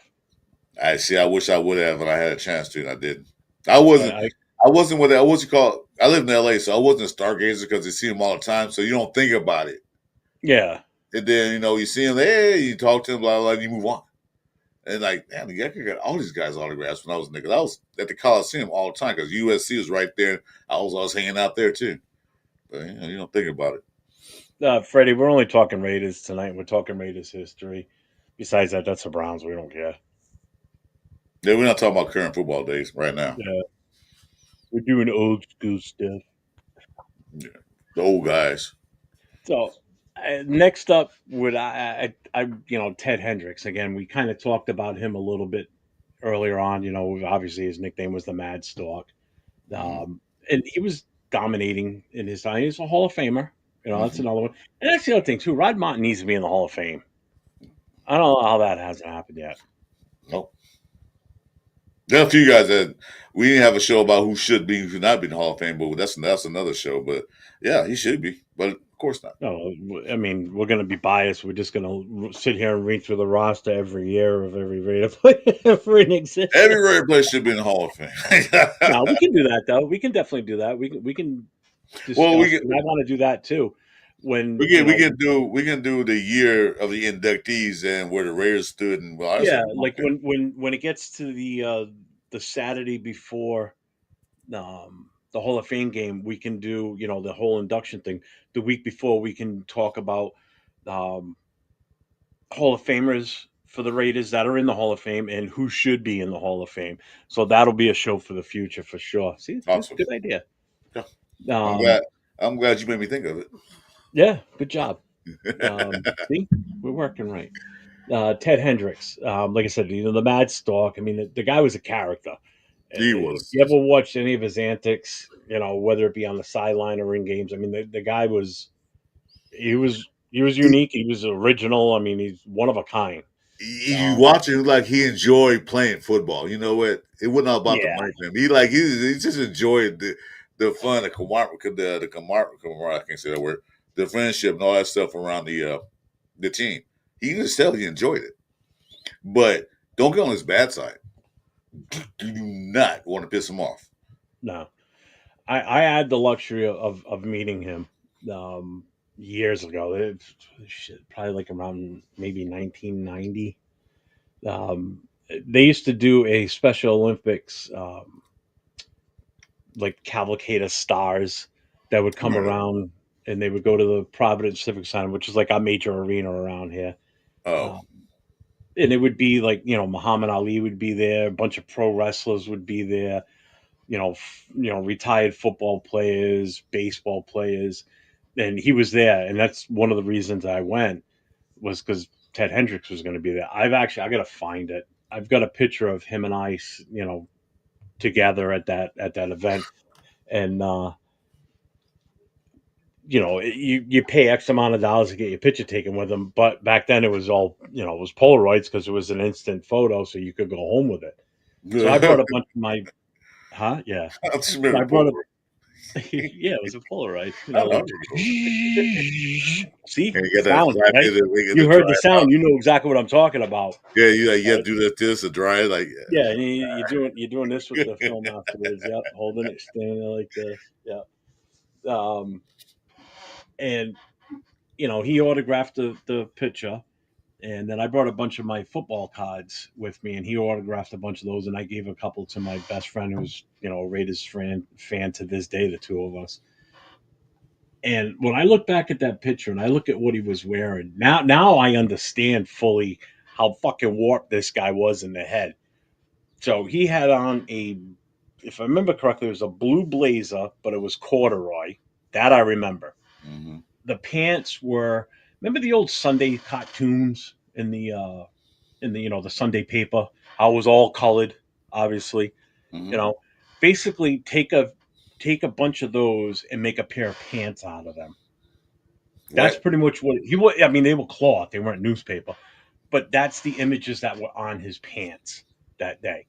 I So remember it there it was like it looked like pictures. Walt Disney World threw up on his pants. I mean, it was just It was all like colors. pictures and stuff like on his pants, something like that, like all kind Yeah, of yeah, it design. was Yeah, all like caricatures, and it was yeah. all in bright, bright colors, and it just, I mean, this guy was, he was out there.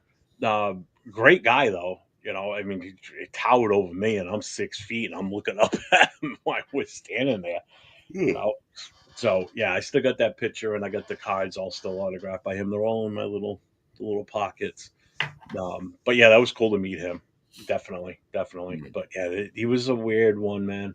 But man, was he good though. Again, that product of the '70s. One of those that made the Raiders in the Mhm. '70s. You know, um, another one is Matt Millen. From that era. Well, not the '80s, the '70s era, but Matt Millen was there for the '80s and the Super Bowl run where he was with the team with Howie and Alzado. Mhm. Um, do you have What are your thoughts on Millen? Like, what do you remember about him? He he wasn't a character, but he was pretty vicious. Don't I don't know. He was just I don't know. I can't describe him. He was insane. It's like one of the guys that run to a wall with head first without a helmet. Type of guy to me. That's a guy. Yeah, I couldn't really figure you're him not out. wrong. Him and Romanowski, they both remind me like you guys are just crazy. You know Well, what I'm that's saying? why I said. I mean, just picture him and Romo on the same team together. Yeah. If you could put that together, oh my god, It's how like, awesome that would fucking be, what are right? you doing? It's like, dude, what are you doing? You just, you know, you just get penalties for no reason, unnecessary roughness. And like, so walk away. So Matt Millen was drafted by us in 1980. So he was here from 80 to 88. Then he did a year with San Fran, and then he went to the Redskins to finish off his career. Then, unfortunately, he went to become an executive with the Lions, and they were not very good during his tenure. When So the Lions ever good? That's true. no. That's Even no. with Barry Sanders, they still weren't that good. That's no story. That's an that's another topic when we all become Lions fans at some point, right? Yeah, right. We'll switch Um, over. so I mean, and he was drafted pretty high too. Actually, he was second round, 43rd pick. So I mean, I mean, he did his job. He wasn't bad he at was a all. good player. There's no two ways No, about it. You it's know, just like some things he did was like questionable. Like, what the fuck? What? Grabbing the offensive line face mask and pulling it down. He did that a couple of times. Like, yeah. dude, what are you And he was a doing? bigger frame linebacker too. He was 250, 6'2", 250. That was a good sized guy for a linebacker. You could see it. Like if you watch old footage of him on the field, he wasn't a small dude. So when he hit, if he came at full speed and he hit with that power and that size, good God, he was knocking you on your ass. Um, Probably the other than his playability, but probably one of the most famous things that happened with him um, was that game against the New England Patriots. Yeah, here it is. It was in 1986, January 5th. It was a playoff game between the Patriots and the Raiders in LA at the Coliseum. Um, so I guess there was some sort of like on-field dispute between the Raiders and um, Howie Long and someone else. Well, Matt saw that going on, and Matt was always, and you've seen Howie Long talk about this if you watch his interviews when he talks about Matt Millen, how Matt Millen will get involved whether he was involved from the get go or not. Not. If it's one of his teammates that's in need, he's going to do what he can to get involved and take care of and diffuse the situation. Well, unfortunately, what he did, he didn't diffuse it, he made it even worse. So he basically punched Patrick Sullivan, who was the Patriots general manager at the time, in the face. Mm, Um, So, I mean, I don't if you ever remember see that. the still photo of it, you can see Millen in full extension, and you see Sullivan like this because he's already been hit by him, and his face is turned, his hair's all fluffed up. It's like a perfect photo of it. Yeah, look that up. I don't remember. I still don't remember that, but yeah, I looked that Yeah, up. and Millen actually calls it what he calls it is like the good hit because he hit him perfect Just clocked him, and huh? fucking did a number on him. Um, so Matt Millen wasn't afraid to fight. He was one tough son of a That's what I bitch. say. He did some questionable things, and like, dude, what are you And doing? again, he's one of those guys that was drafted by the Raiders that should have been drafted by us and was drafted by us. Mhm. He was a Raider through and through. There's no two ways about it. It was separated, Like I man. said, Ben, what's up, Ben? What's going on, Ben? Um, and he was another one that was fun to watch too because he didn't Yeah, care. He didn't get. I, That's why I said if we could mix him into that group of let's put whoever we want out there. Oh my you know god. what? It's fun to watch because you never know what to expect next. Like, what are you gonna do now? No, no, You no. gonna do something? You gonna do something crazy or something good? What are we gonna do? Um, Now going up, moving up years here. Now, if we move up to, actually no, we still got Phil Villapiano too. Sorry, my bad. Sticking with that '70s era too. Still, kind of is Phil Villapiano. Another one of our great Yeah, former Raider linebackers. rest Another in, guy that should be in the Hall of Fame. right, exactly. Rest in peace, Phil, Bill. Phil? But of course he No, won't be. John Vella passed away. Not Phil Villapiano. Wrong Oh, sorry. Wait a minute. Oh, guy. wrong guy. He's not off yet, man. He's still good. Yeah, he's still alive, man. Sorry, if you're watching. That's Uh, right. That's way. so if we look at Phil's history here, so I mean, he was mid-sized, 225 at the linebacker. So he was 25 pounds lighter than, again, this is in the 70s, so they were a little bit smaller too. 225, 6'2". Now, I've met him in person, um, and he is one of the most genuine guys when it comes to talking about I mean, he's so much fun to be around. I've met him twice now. and he is so much fun to talk to at the like we were at a bar setting is where I met him.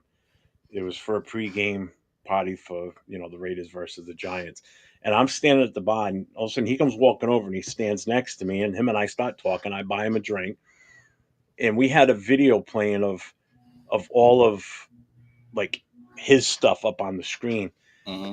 It was other players around him and everything, and he's watching this. He goes, "I know that fucking guy," right? Because he's had a few. He's like, "I know that fucking guy." He goes, "What a fucking asshole!" And he's talking about himself because it's his face up on the screen. And then he's talking about that moment in the I forgot what it was specifically, but he's talking about how that happened in that play and how he remembers making that hit and everything. And it just felt like I'm standing there talking to a friend of mine that I've been friends with for like 30 years. Hmm. That's how cool it was to actually interact with him. Oh, that's He's cool. so awesome, and he was underrated. A lot of people didn't take him as serious when he was playing. Like they didn't weren't. I guess they didn't feel threatened by him because he just wasn't your typical looking linebacker at that time. You know. Well, for the Raiders linebacker core that were pretty much like outcasts, he didn't fit that profile. hmm But you know what? I'm looking at this history. Guess what? Guess when he got drafted? And it was in a draft class. it was early. I know that. I know. It was the 45th overall pick by the Oakland Raiders. But Yeah. guess what the draft class was? Jim Plunkett, Archie Manning, Dan Pastorini, John Riggins, Richard Harris. He was just some names when he got drafted. Some Hall of Famer Yeah, I names. mean that's one hell of a class that year if you think about Yeah, it. that was one of them You good know, classes. and who would have thought that? Well, actually, he was already off the team by the time Plunkett got there. I was going to say, who would have thought that came out in the same draft as the guy? No, wait a minute. They came in the same draft class. Plunkett was the first pick Oh no, overall. he was only with Oakland until '79. So Plunkett came over in '79. So they He never was there. fully. Oh, Yeah. maybe they did. But they were maybe there 1 year then. Then Theodore was drafted. Then I mean, Oh, that fucking guy! I can't stand that yeah, guy. I hate that motherfucker. This Monday Night Football, like, yeah, shut up. Yeah. Let's see. I went to that game as a kid, Raiders versus Pats, 1986 playoff. Yeah, and I think that was part of the whole dispute too. Was as they were coming off the field, both teams were going in. They would walk out the same entrance or tunnel or whatever at the Yeah, there's only Coliseum. one tunnel That's Coliseum. always a bad thing when teams walk off a field side by side. Something bad's going to happen. You just can feel it, especially if it's a controversial call at the end type of bullshit. Yeah, is that one? Only had one tunnel at the Coliseum. That's it. Yeah. So for his stats, let me see, what's he got? 4 sacks. So I mean, he was a linebacker, so I didn't expect him to have a ton of sacks. He had 15 in his 15 career. for His his best career. year, Mm. yeah, his best year was 76, the Super Bowl year. He had 5 sacks. Mm. You know, but he played from 71 to 76. He played all 14 games each year. So 77, it looks like he was probably hurt because he only played in 2 games. 78, he played 16, 79, 16, and then he went to Buffalo for 4 years. Um, didn't really stop much in Buffalo, but at that point he had already been in the league for 9 years. You know, his best years obviously were behind him at that point. I mean, he he he left it all out on the field when he played for the Raiders. I mean, he did everything he could back then. I mean, he was a hard hitter too. Yeah, he's always gonna be a Raider. So no doubt Yeah, about that. Ain't no doubt about that. Because when he played with intent. yeah, yeah. You know, Oh, he had that like old school grit in him. yeah, Like it's just tough to explain. He's just that era of player just meant something different. And when you meet him in person, you see it. He's just that old gruff looking dude, but yet one of the grizzled nicest guys. like an old Funny too, grizzled guy. Yeah. fucking hilarious. But yeah, like I said, he didn't look like the profile of Raiders back then. No, Yeah, he ain't a Raider. You don't look like a Raider. These guys are all beat up and worn out, and you just look, like you do. Yeah. Um, so, and I guess getting back to um, probably the most recent one, probably these two right here can kind of be talked about at the same time because they were both there at the same time. Beaker and Romanowski. Yeah, They were both there or during that Gruden 1.0 era. You know, Beakett. We all know what Beakett was famous for.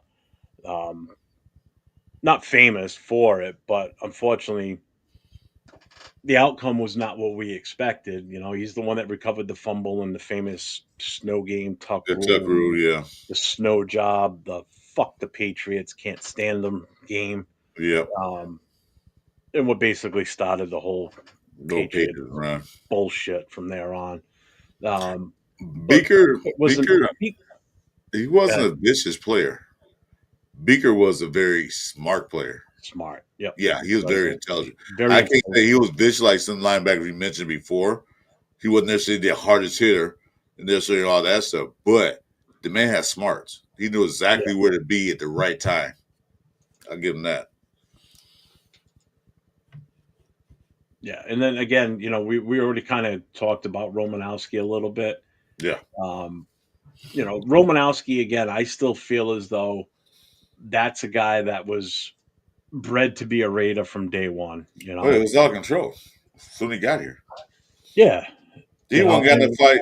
I think he used to get in a fight with a tight end, or somebody broke his jaw. Or a tight yeah, end receiver. I yeah. remember. Our rookie tight end punched Yeah. him in the face. Actually, no, he broke the orbit, Oh yeah, yeah. the orbital socket That's around right. his eye. The guy never played again after that. They Yeah. ended up settling that case in court. Um, but he was another guy that was kind of questionable roid rage, I guess you would say. That Yeah. came up the whole Balco thing. Um, but I knew about him prior to getting into the NFL because he played for Boston College. So he was all the rave around here in the New England area. That's all you heard about. Unfortunately, he went to the Eagles first. They're the Yeah. ones that ended up drafting him. Then he goes to San Fran, and then we get him. They're getting That guy should have been a Raider from day one.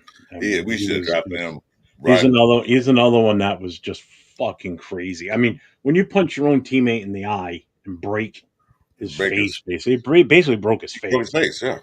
Yeah. Yeah, I thought it I was mean, jaw, but yeah, it was eye socket, huh? yeah, no, it was definitely his eye socket. But man, that just You know what, Jeff? Paul, stop for a yeah, minute. Oh, Chewy Smoke said, looks like a coach that created on Madden. You know what I thought about buying? Yeah, that's the first time I heard that. I think I'm gonna buy me a whistle. And if anybody in chat start messing up, blow the whistle. Knock on wood. Thanks, Chewy. oh, what's up, Jess? How you doing? What's up, Nav man? What's up, man? Welcome in. Welcome. Yeah, Bigger was like I Most said, he wasn't linebackers most. just love to. Most linebackers just love to wreck because they can. If you're a restrained linebacker, that's an anomaly or sucks as a linebacker. Yeah, Yeah, that's true. Like I said, he wasn't the most vicious linebacker, but he definitely was one of the smartest ones. I tell you that. you're talking about Beaker, right? Yeah, Beaker, yeah, he one of the yeah. smartest ones. I tell you that. Oh, he was definitely. This is where you and I talked about it earlier too. Is like when you think of linebackers, you think of like the quarterback of the defense, basically. Right. You know, they didn't have the speakers in the helmets back then, but he was definitely one of those that qualifies as who wore the green dot before the Green dot. green dots were around. Hmm. Beakett was one of those for sure, Definitely. without a doubt. Villapiano, yeah, probably could have been that. Probably would have been that type of guy. Yeah. Um, Rod Martin definitely would have been on Definitely would have that. been. Yeah, he had a green dot. Yeah. Yep, Yeah. yep. Rod Definitely. Martin, without a doubt, would have been that. Yeah. Um, but just sticking with Beacon real quick, he's another one of those, and this is where you see the linebackers getting bigger. So Matt Millen was 250, Beacon 6'2", same height, but 255. So you had 5 pounds more on him. You know, and we got him late. He was a seventh round pick. You Yeah, know, so he wasn't like he wasn't top of the Villapiano charts at all. second round or Matt Millen second round. He was late. Martin was a late pick too. I believe what did we say he was 12th round or was that Martin was someone else? Martin I was don't late. remember now. I'd have to He go was back and look. late. Let's say You know, but Biga was with us for a while. He was with us from '93 to 2001. You know, his last year obviously being the Tuck rule bullshit. Then he went on to Minnesota, stayed there for a couple of years, and then was gone for a while. And then 2010, he came back to the Raiders as a coach for the linebackers, but he was only here for 1 year. well, yeah, we didn't stay long. I wish he would have stayed a little bit longer. You know, would have been nice.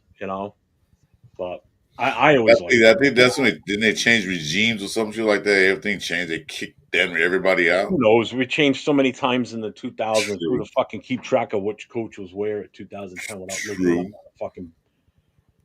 on a fucking chart? It's like seriously. Yeah, Um, like man. Uh, so yeah, uh, Rod Martin was drafted in 12th round, 317 yeah, overall. see, and look how he turned out though too. I mean that's one of those guys that you think you're just it's just going to be a filler type guy, and he ends up being a fucking superstar for you. Non Hall of Famer, but he should be. But He it should be. is what it is with this NFL. They got their And favorites. now we're in the 2000s for linebackers.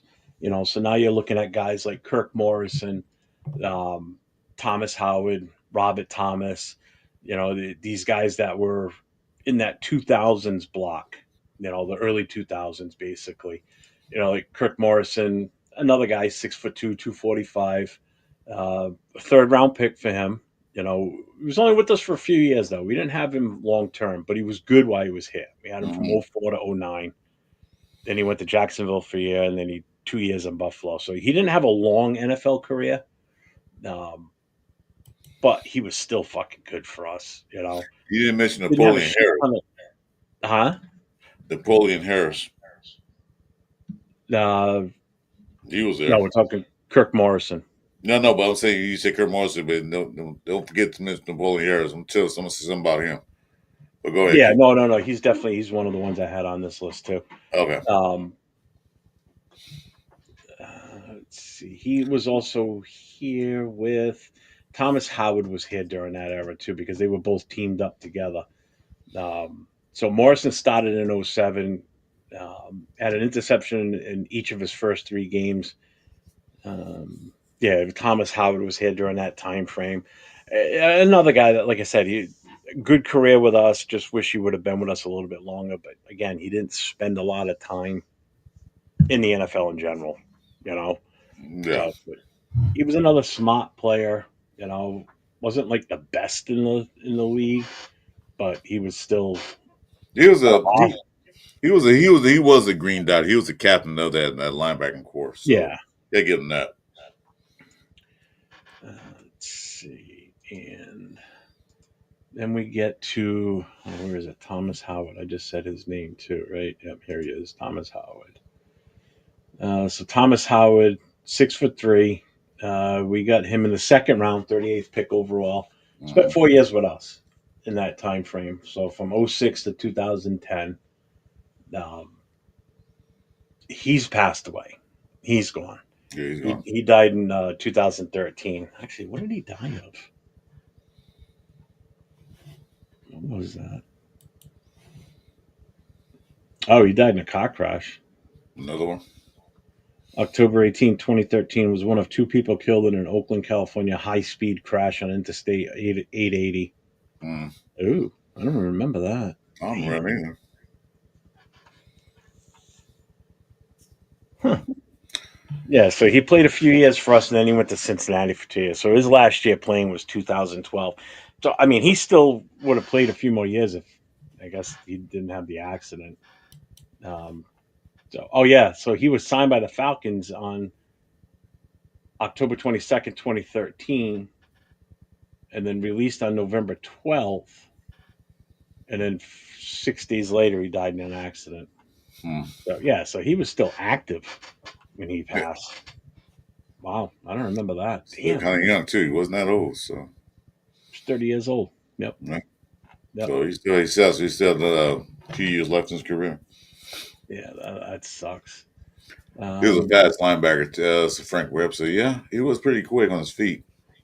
He can cover. He was one of the sideline linebackers. He can go yeah. Um, for his size. It what was was it? pretty Oh, fast. Napoleon Harris, right? Yeah, I'll say Napoleon Harris, Mister Hey. Mister Slow Feet,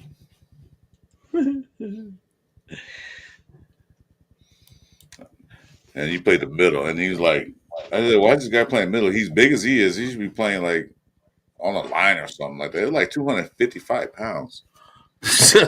He was a big guy. Yeah, 8.5 sacks in his career. My keyboard and my mouse are not cooperating. Yeah, I saw him like this guy's kind of big to be a linebacker. 255, damn it, 260. Like, what the hell? But he played linebacker, played the middle. Had 8.5 sacks. He hit the run pretty good. Hit the run holes pretty good, but I don't know. You think of a name like Harris. Harris, like back in the days, was a football name, Harris. Yeah, here it But is. All this right, I got guy, it now. I thought this guy was opposition to me personally. All right, so Napoleon Harris, 6'2", 225. So he's a good sized kid. He was a first round pick, number 23 overall. Yeah, Um, let's see. I just Again, he thought wasn't a sack master as a linebacker. He was more of a you know run stopper. tackle. Yeah. Yeah, more of a run stopper tackle type guy. In my opinion, I said, why don't put this guy on the edge? He wasn't fast, but he wasn't fast enough to be a linebacker to me. He was just fast enough to be like a DE or something like that and make him rush the quarterback. And he did. They just played in the middle. I said, no, he don't. No, he got to be kind of fast. He wasn't even fast to me. Slow. So we got him in 2002. He was only here for 3 years, and then I know. we he went on to Minnesota and pretty much had the same type of career in Minnesota. Didn't Didn't really stand do out. much. Yeah, I yeah, thought we played for drafted. We thought we drafted him like, holy Harris, who was that? Look him up. Like, yeah. okay. But Well, what were another we one of playing? those famous first round draft picks that just Exactly. I said, where just you gonna put him at? shit The in the guy kind bed. of big to be a middle linebacker. Put him on the edge, like you did with Khalil Mack. Dude, we keep him at linebacker. Didn't do crap. Yeah, they were Ben, definitely. That whole thing was just, yeah. Was it a motorcycle accident? Is that what it was? Motorcycle accident. He's the second guy to die in a car crash because the other one was Russell. huh? Russell. Yeah, Maryland. No, was it Russell Maryland? Maryland? Yeah, Russell. Darrell Russell. Darrell Russell. Sorry. Yeah, that was in a Pontiac Grand Prix high speed chasing. He was 29, so both of these guys died Dude, he young. did be young. Yeah, And he rose in down a car crash. He caused a car crash to kill people. So I don't yeah. want to. We don't talk about that right now. We'll talk about that another time we get to receivers. So we're getting to the end here. So let me ask you this. So these are some of the more underrated guys that we had through the years, Mm-hmm. both linebackers and defensive linemen. So we're talking like Anthony Smith, Lance Johnstone, Mm-hmm. forgotten names, and fan favorites. Like people loved Lance Johnstone. Napoleon Harris was another one. Sam Williams. Um, those are the guys that were, you know, The fans like liked you him. just said, I forgot about Napoleon Harris till I looked at the list again. I'm like, shit, yeah, you're right. You Yeah. know, but They, I they were mean, they were fan favorites, but they wasn't always in the news as like doing something spectacular. But as a yeah. true Raider fan, you like to see them on the field. So who would you slate as like the smartest linebacker to ever play for the team? Who would you put that down as? Bigger. Beaker. I know we didn't say Spillane yet. We didn't get that far up, but I mean I everybody knows I don't think Spillane wasn't here that long, so I mean he's already Uh, gone now, so it's like, do we really no, want to talk about him? He's only here for a couple of you, years. you can compare Beaker to Blaine. Beaker's still the smartest linebacker that I think played for the Raiders. Him and Rod Martin, the two smartest linebackers that played for the Raiders. Um, Like, I will tell you who I think's one of the worst. oh, not don't say his name. Don't say it. Why not? Oh, he's not in the building. Oh, AR's not here.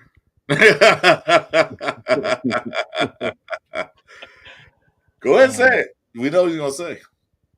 High draft pick and didn't do shit. Rolando McClain, Yeah, Ronald McClay. Yeah, fucking guy. yeah, he got picked. What? Let's see. What you get picked in the draft? You got Oh, picked. I don't know. I don't even want to look him up. I really I'm don't. doing it anyway because I just want to know because I know he was a high draft pick. He was picked number 8 overall. Ugh, it makes me want to puke. Rolando McClain. Yeah, Walter man. White. Go teach. Where teach going? Off the cliff? Well, I don't know. Smartest Ted Hendricks. Yeah, I was going to show up and yell at us. Yeah. Yeah. Yeah, Napoleon Harris was definitely like the in all honesty. Yeah, Picked pretty way much. too soon for him. Just like McClain. McClain never should have even been picked. Yeah, yeah, he's right. Boy Harris is like Debo. He should have been on Yeah. line of scrimmage instead out there Tough trying to play a decade. linebacker. I think it'd been better than Um, line of scrimmage than linebacker. Napoleon Harris was a liability all the way around. I see for smartest, I would have to go with Beaker to be honest with you. Yeah, I said Beaker. And then Ron Martin, one of those two guys. There's always Yeah, around. if you go old school guy, then I'm going Martin. Um, I would go. I don't know if I would. I don't think I would go Villapiano. Although he Yeah, was pretty. he was a hard nose. I think smartest all time. Yeah, I would have to go with probably Beaker. Yeah, Mm-hmm. I'll go with him. That I'll was just bigger play safe. than Ron Martin. Bill Palmer was Yeah, a headbanger. So yeah, yeah. So when you think of, I mean, I know we've had such a storied history with our secondary, but when you think of that rate of mystique and the nastiness, you don't think of the finesse of like the secondary. Even though I mean, Jack Tatum wasn't a finesse guy back there. You think of the defensive front. Your front linemen, your linebackers. Those guys were the down and dirty, gritty. They're what shaped the rate of mystique. There's no two ways about it.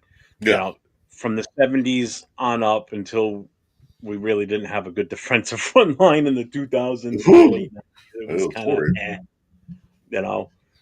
So like so when you think of that rate of mystique, I always think back to that era. The '70s and '80s with just those fucking just guys that It just was just cutting you. nasty. It was just Yeah, this is they'd dirty and rather take nasty. a bite out of your arm than tackle you half the time. It was just that's what football was meant to be played back in those days. They were dirty, nasty, and didn't give a shit. Yeah, Now they can't do all that stuff, but I whatever. mean, It's for safety of the players. I understand that all that bull crap, but still, you're taking the fun out of what brought me to football. Well, I like to say, like the other thing too is you think back to back in the day with those guys. You wouldn't want to be the opposing team at the bottom of a pile up with those guys no, on you get your top of eyes you. poke out. Your eyes, you're going to come back with one less ball than what you came out on the field with. You're going to have broken fingers. Yeah, You're going to get fucked up they're gonna because those twist your guys. leg. They'll twist your leg and everything. You're like, ah. Yeah, yeah. I mean, if we were to ever do a listing of the dirtiest Raider players, Oh, there's there's a a lot good of. chunk, but I still think, and he's That's not a okay. Raider, the worst guy out there still to this day. I If we gotta do, go with Conrad Dobler. if we do that list, man, it's gonna be a 2-part show, dude, because we don't have that much time today. We are gonna do that one though in the future. That's a Okay, that's a definite one. okay, great. But like I said, I find that clear when Madden says, "Yes, we play dirty. So what? What you gonna do about it?" I'm like, okay. Navman, you leaving already? You just got here. Rolando McClain was legit the saddest Raider ever. Yeah. Yeah, he's one of these. Well, he's in that group. So Rudy Pete says Villapiano, Hendricks, Martin, Millen are the first four that come to mind. All-time linebackers. Yeah, that was going to be the Good other list. question I was going to ask. Great list. Great list. Actually, I want to ask this of the chat. Do you think the modern Raiders live up to the defensive standard from the old days, or do you think they still got a ways to go? The ones we have now, Yeah, no. Well, we had Spillane maybe, but no. I have to see these new guys. I don't know. I don't know. I what's can't up, imagine. Pat? Even Pat go back, says no even way. go back a couple of years. I don't see it. No. What's up, Frank? Even seeing it in a couple of years, I don't. I don't I see don't it. think they are. I I I, don't see. I I don't don't see it. think they are. I don't think you're ever going to see that. To be honest No. with you, Mm-mm. I don't think that is ever going to exist. I don't think that's ever going to exist in the NFL. Period. Not the way it's going now. Not the way it's a pass happy league, and the linebackers was almost like the running backs, but the linebackers started to be phased out. Now everybody going to five D backs and all that stuff. Yeah. Um, and even like passing the torch, like who from recent years could carry on the legacy? Probably the closest would be Max.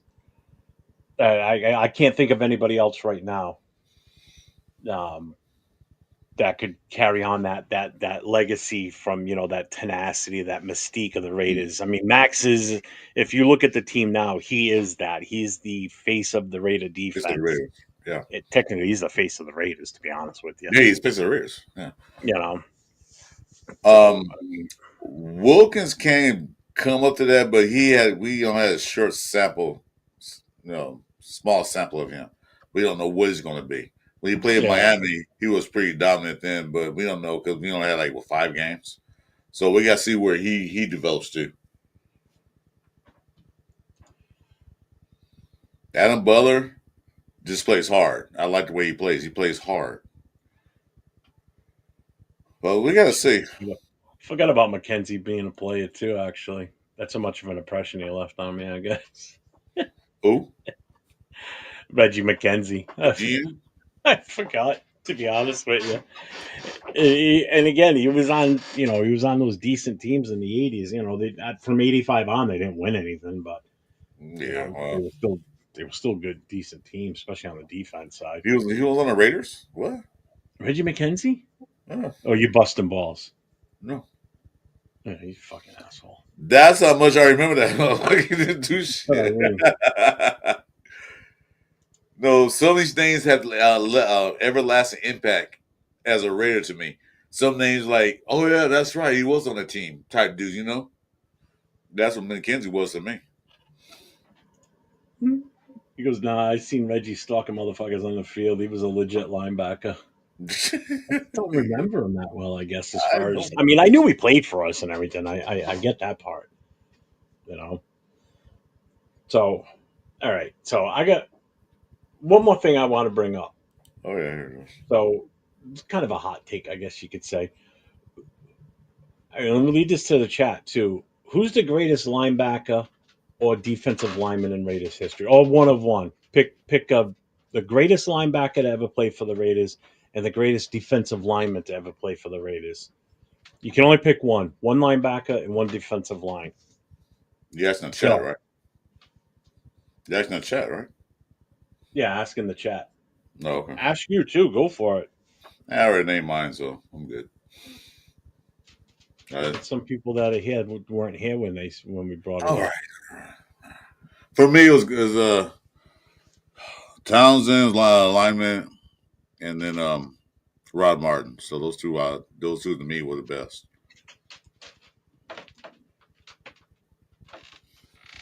Those my picks. So Weber says for the line, it's Howie. Oh yeah, Howie. Jesus Christ, it's an easy question, folks. Pick a linebacker, pick a defensive lineman. Put it in the chat. I was going old school. That's how interactive works. What is this? Rod Rod Martin, Martin. Howie. Okay. Okay.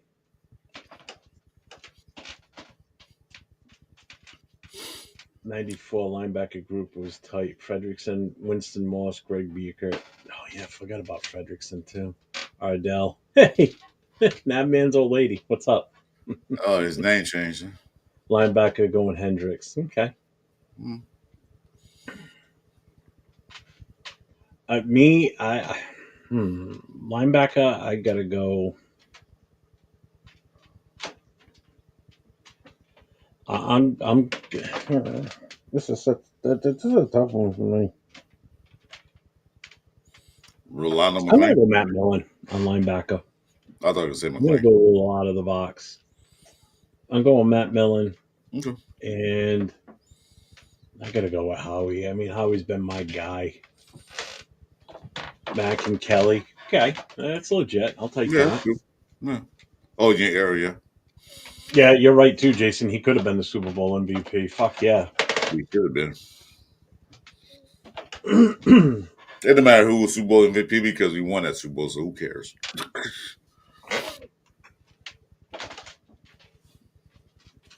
Rock says Khalil Mack. Mm-hmm.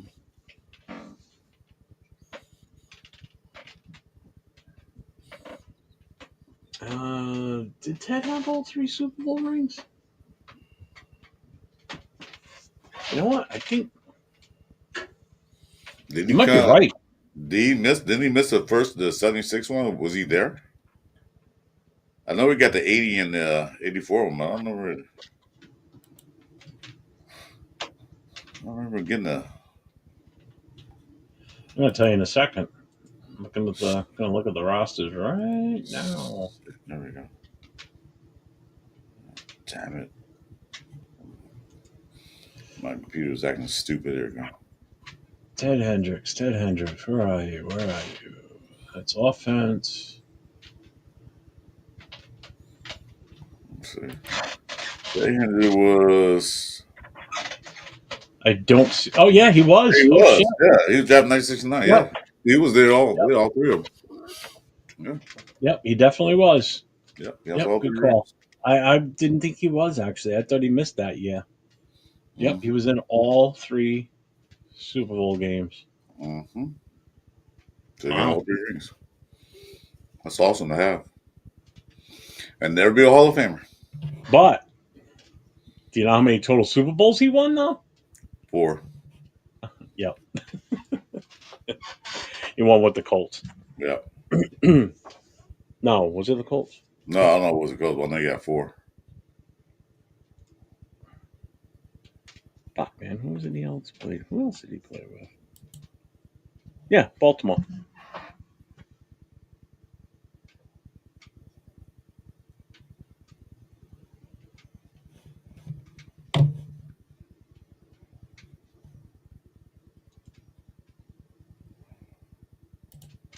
Huh. Did they win the Super Bowl? Yeah.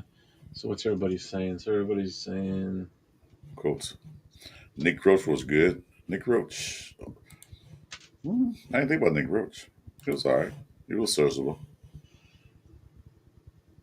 I think we're good. Yeah. You got anything going on this weekend? I got a show tomorrow with Radio Nation Jason. You guys tune in at 10 o'clock a.m. Pacific time. Probably what, 1 o'clock your time? We're just going to shoot the shit, just chat about what's going on in today's NFL. Me and Red Jason Nation. Red Nation Jason. There you go. Tomorrow Good at 10 boy. a.m. I'm getting tongue tied. We're going to at 10 o'clock tomorrow morning. What about you? I have an invite from Afakasi to play Tecmo Bowl tomorrow morning, 10 Oh, o'clock in that's the right. morning, my time. So That's 7 right. o'clock your time. That's right. That's right. That's right. I forgot. I'm going to check that out. Yeah. Yeah. Is Nate Well, if going you're up. is Oh, Nate you'll going probably to be up. You're an early riser. be? Yeah, for a So minute. tomorrow morning, 7 o'clock Pacific, 10 o'clock Eastern time. Um, I don't know the streaming details yet if I'm gonna have it on my channel too, but I'll definitely be on Afakasi's for sure. Critique's gonna be in it. Myself, LV rated 10 has been invited, but he's out getting hammered tonight, so he said he may be too hungover in the morning to play. So if That's the anything, excuse. it'll He be a must, 3-way round robin again. yeah, that's the excuse so he won't get beat down again, Yeah, huh? probably. I don't care. I'll play no matter what. I'm not No, that bad. I gotta watch it. Fuck no. So I will be playing Tecmo Bowl tomorrow morning. Supposed to play this afternoon, Madden with Jason, but I went and took a nap, and he actually did too because when we messaged each other, we had just woken up, so that didn't happen. Who, Rare Nation, Jason? Um, yeah, so maybe tomorrow afternoon, but I think tomorrow morning after I play Tecmo, or maybe even before I play Tecmo, I'll probably be streaming World of Warships again. That game's so Okay. much fun. Um, then the next thing I have coming up is just whenever I decide to get on and stream games, and Wednesday nights Raider Connection, and Thursday nights Raiders Coast to Coast. So And I say, anybody subscribe to my channel, hit the notification because next week I'll probably do another fans. I gotta make sure I say this right. Fans only draft picks because I know with Jason here, you're gonna twist it. Yeah, Jason, you are my moderator, so I need you in there. So yeah, we're gonna do one next week. I don't know what day and time, so just stay tuned. Check notifications. That the fans pick. and then next Saturday, come back and be here next Saturday with Chris and myself. Hopefully, Papa Rundown will be on with us. He couldn't make it tonight because he's babysitting Baby Rundown tonight. Um, so next Saturday night, same time, 9 o'clock Eastern, 6 o'clock Pacific. We're gonna go over the draft history of the Raiders through the years. And boy, Um, was this gonna be good because we had a lot of good draft picks, boy. Yeah. gonna be I think it's gonna be a fun one because there's gonna be some good years and there's gonna be some fucking awful years. Um, Man. I don't think we're gonna cover like every goddamn round, No, no. especially the older years or going way back because They had there were 12. 12 plus. There were 12 plus rounds in some cases. I'm not sitting here and going over a 12 round fucking draft. No fucking No, way. no. Um, if anything, we might highlight some of the more famous players that came out in some of those drafts. Um, but And definitely the I worst guarantee one. we're going to be talking first, second, maybe third round picks that panned out and some Yeah, that sounds didn't. good. Definitely gonna talk Um, about the worst picks. I tell you that. And there's a lot of them. I mean, we could do a show just on the worst picks, to be honest with you. Pretty much. It'll take like a 2 hour show, like a 4 hour show. That's how bad our draft history is. We could definitely, we Like I seriously said, could do a like, draft. like we're gonna do the worst picks. They're gonna say stay tuned for part two next week. We'll be back next Saturday night with part two. So, no, good show tonight. Thank Great you show, to the guys. chat. Make sure you get over to Chris Four Raiders. Get over to his channel. Hit that sub. Hit those notifications. Anybody that's in here that's on my channel, if you like what you've seen tonight, what you've heard, check back in with us. It's any underscore Raider boosters. Make sure you hit that sub. Hit that thumbs up. Hit the notifications too. And also in the bio, you're going to see my link for my gaming channel too. So make sure you check that out and try to build up subs on that so I can stream exclusively just games on that channel for now instead of using this one. So Mm. I have been using this one just to draw people over. Oh yeah. That's So about it, no right? problem. You got anything else? No, that's really tomorrow morning, and then next week some draft. One of these days, I don't know when. All right. Handshake. Good job tonight. Handshake. Uh, wrong Wrong hand. way. I'm shaking your elbow. There you go. Oh, Yeah. this way. Oh, my Yeah. screen's different. Do this. I know Yeah. we can never point the right way, like this way. All right, thanks everybody. Jason Downs, thank you for the super chat, brother. I appreciate you very much. Salute, And again, guys. everybody, don't forget, if you like what you hear here and you want to subscribe and become a member, the link is on my channel for membership. So come on down. Take care, everybody. Thank you Salute. very much.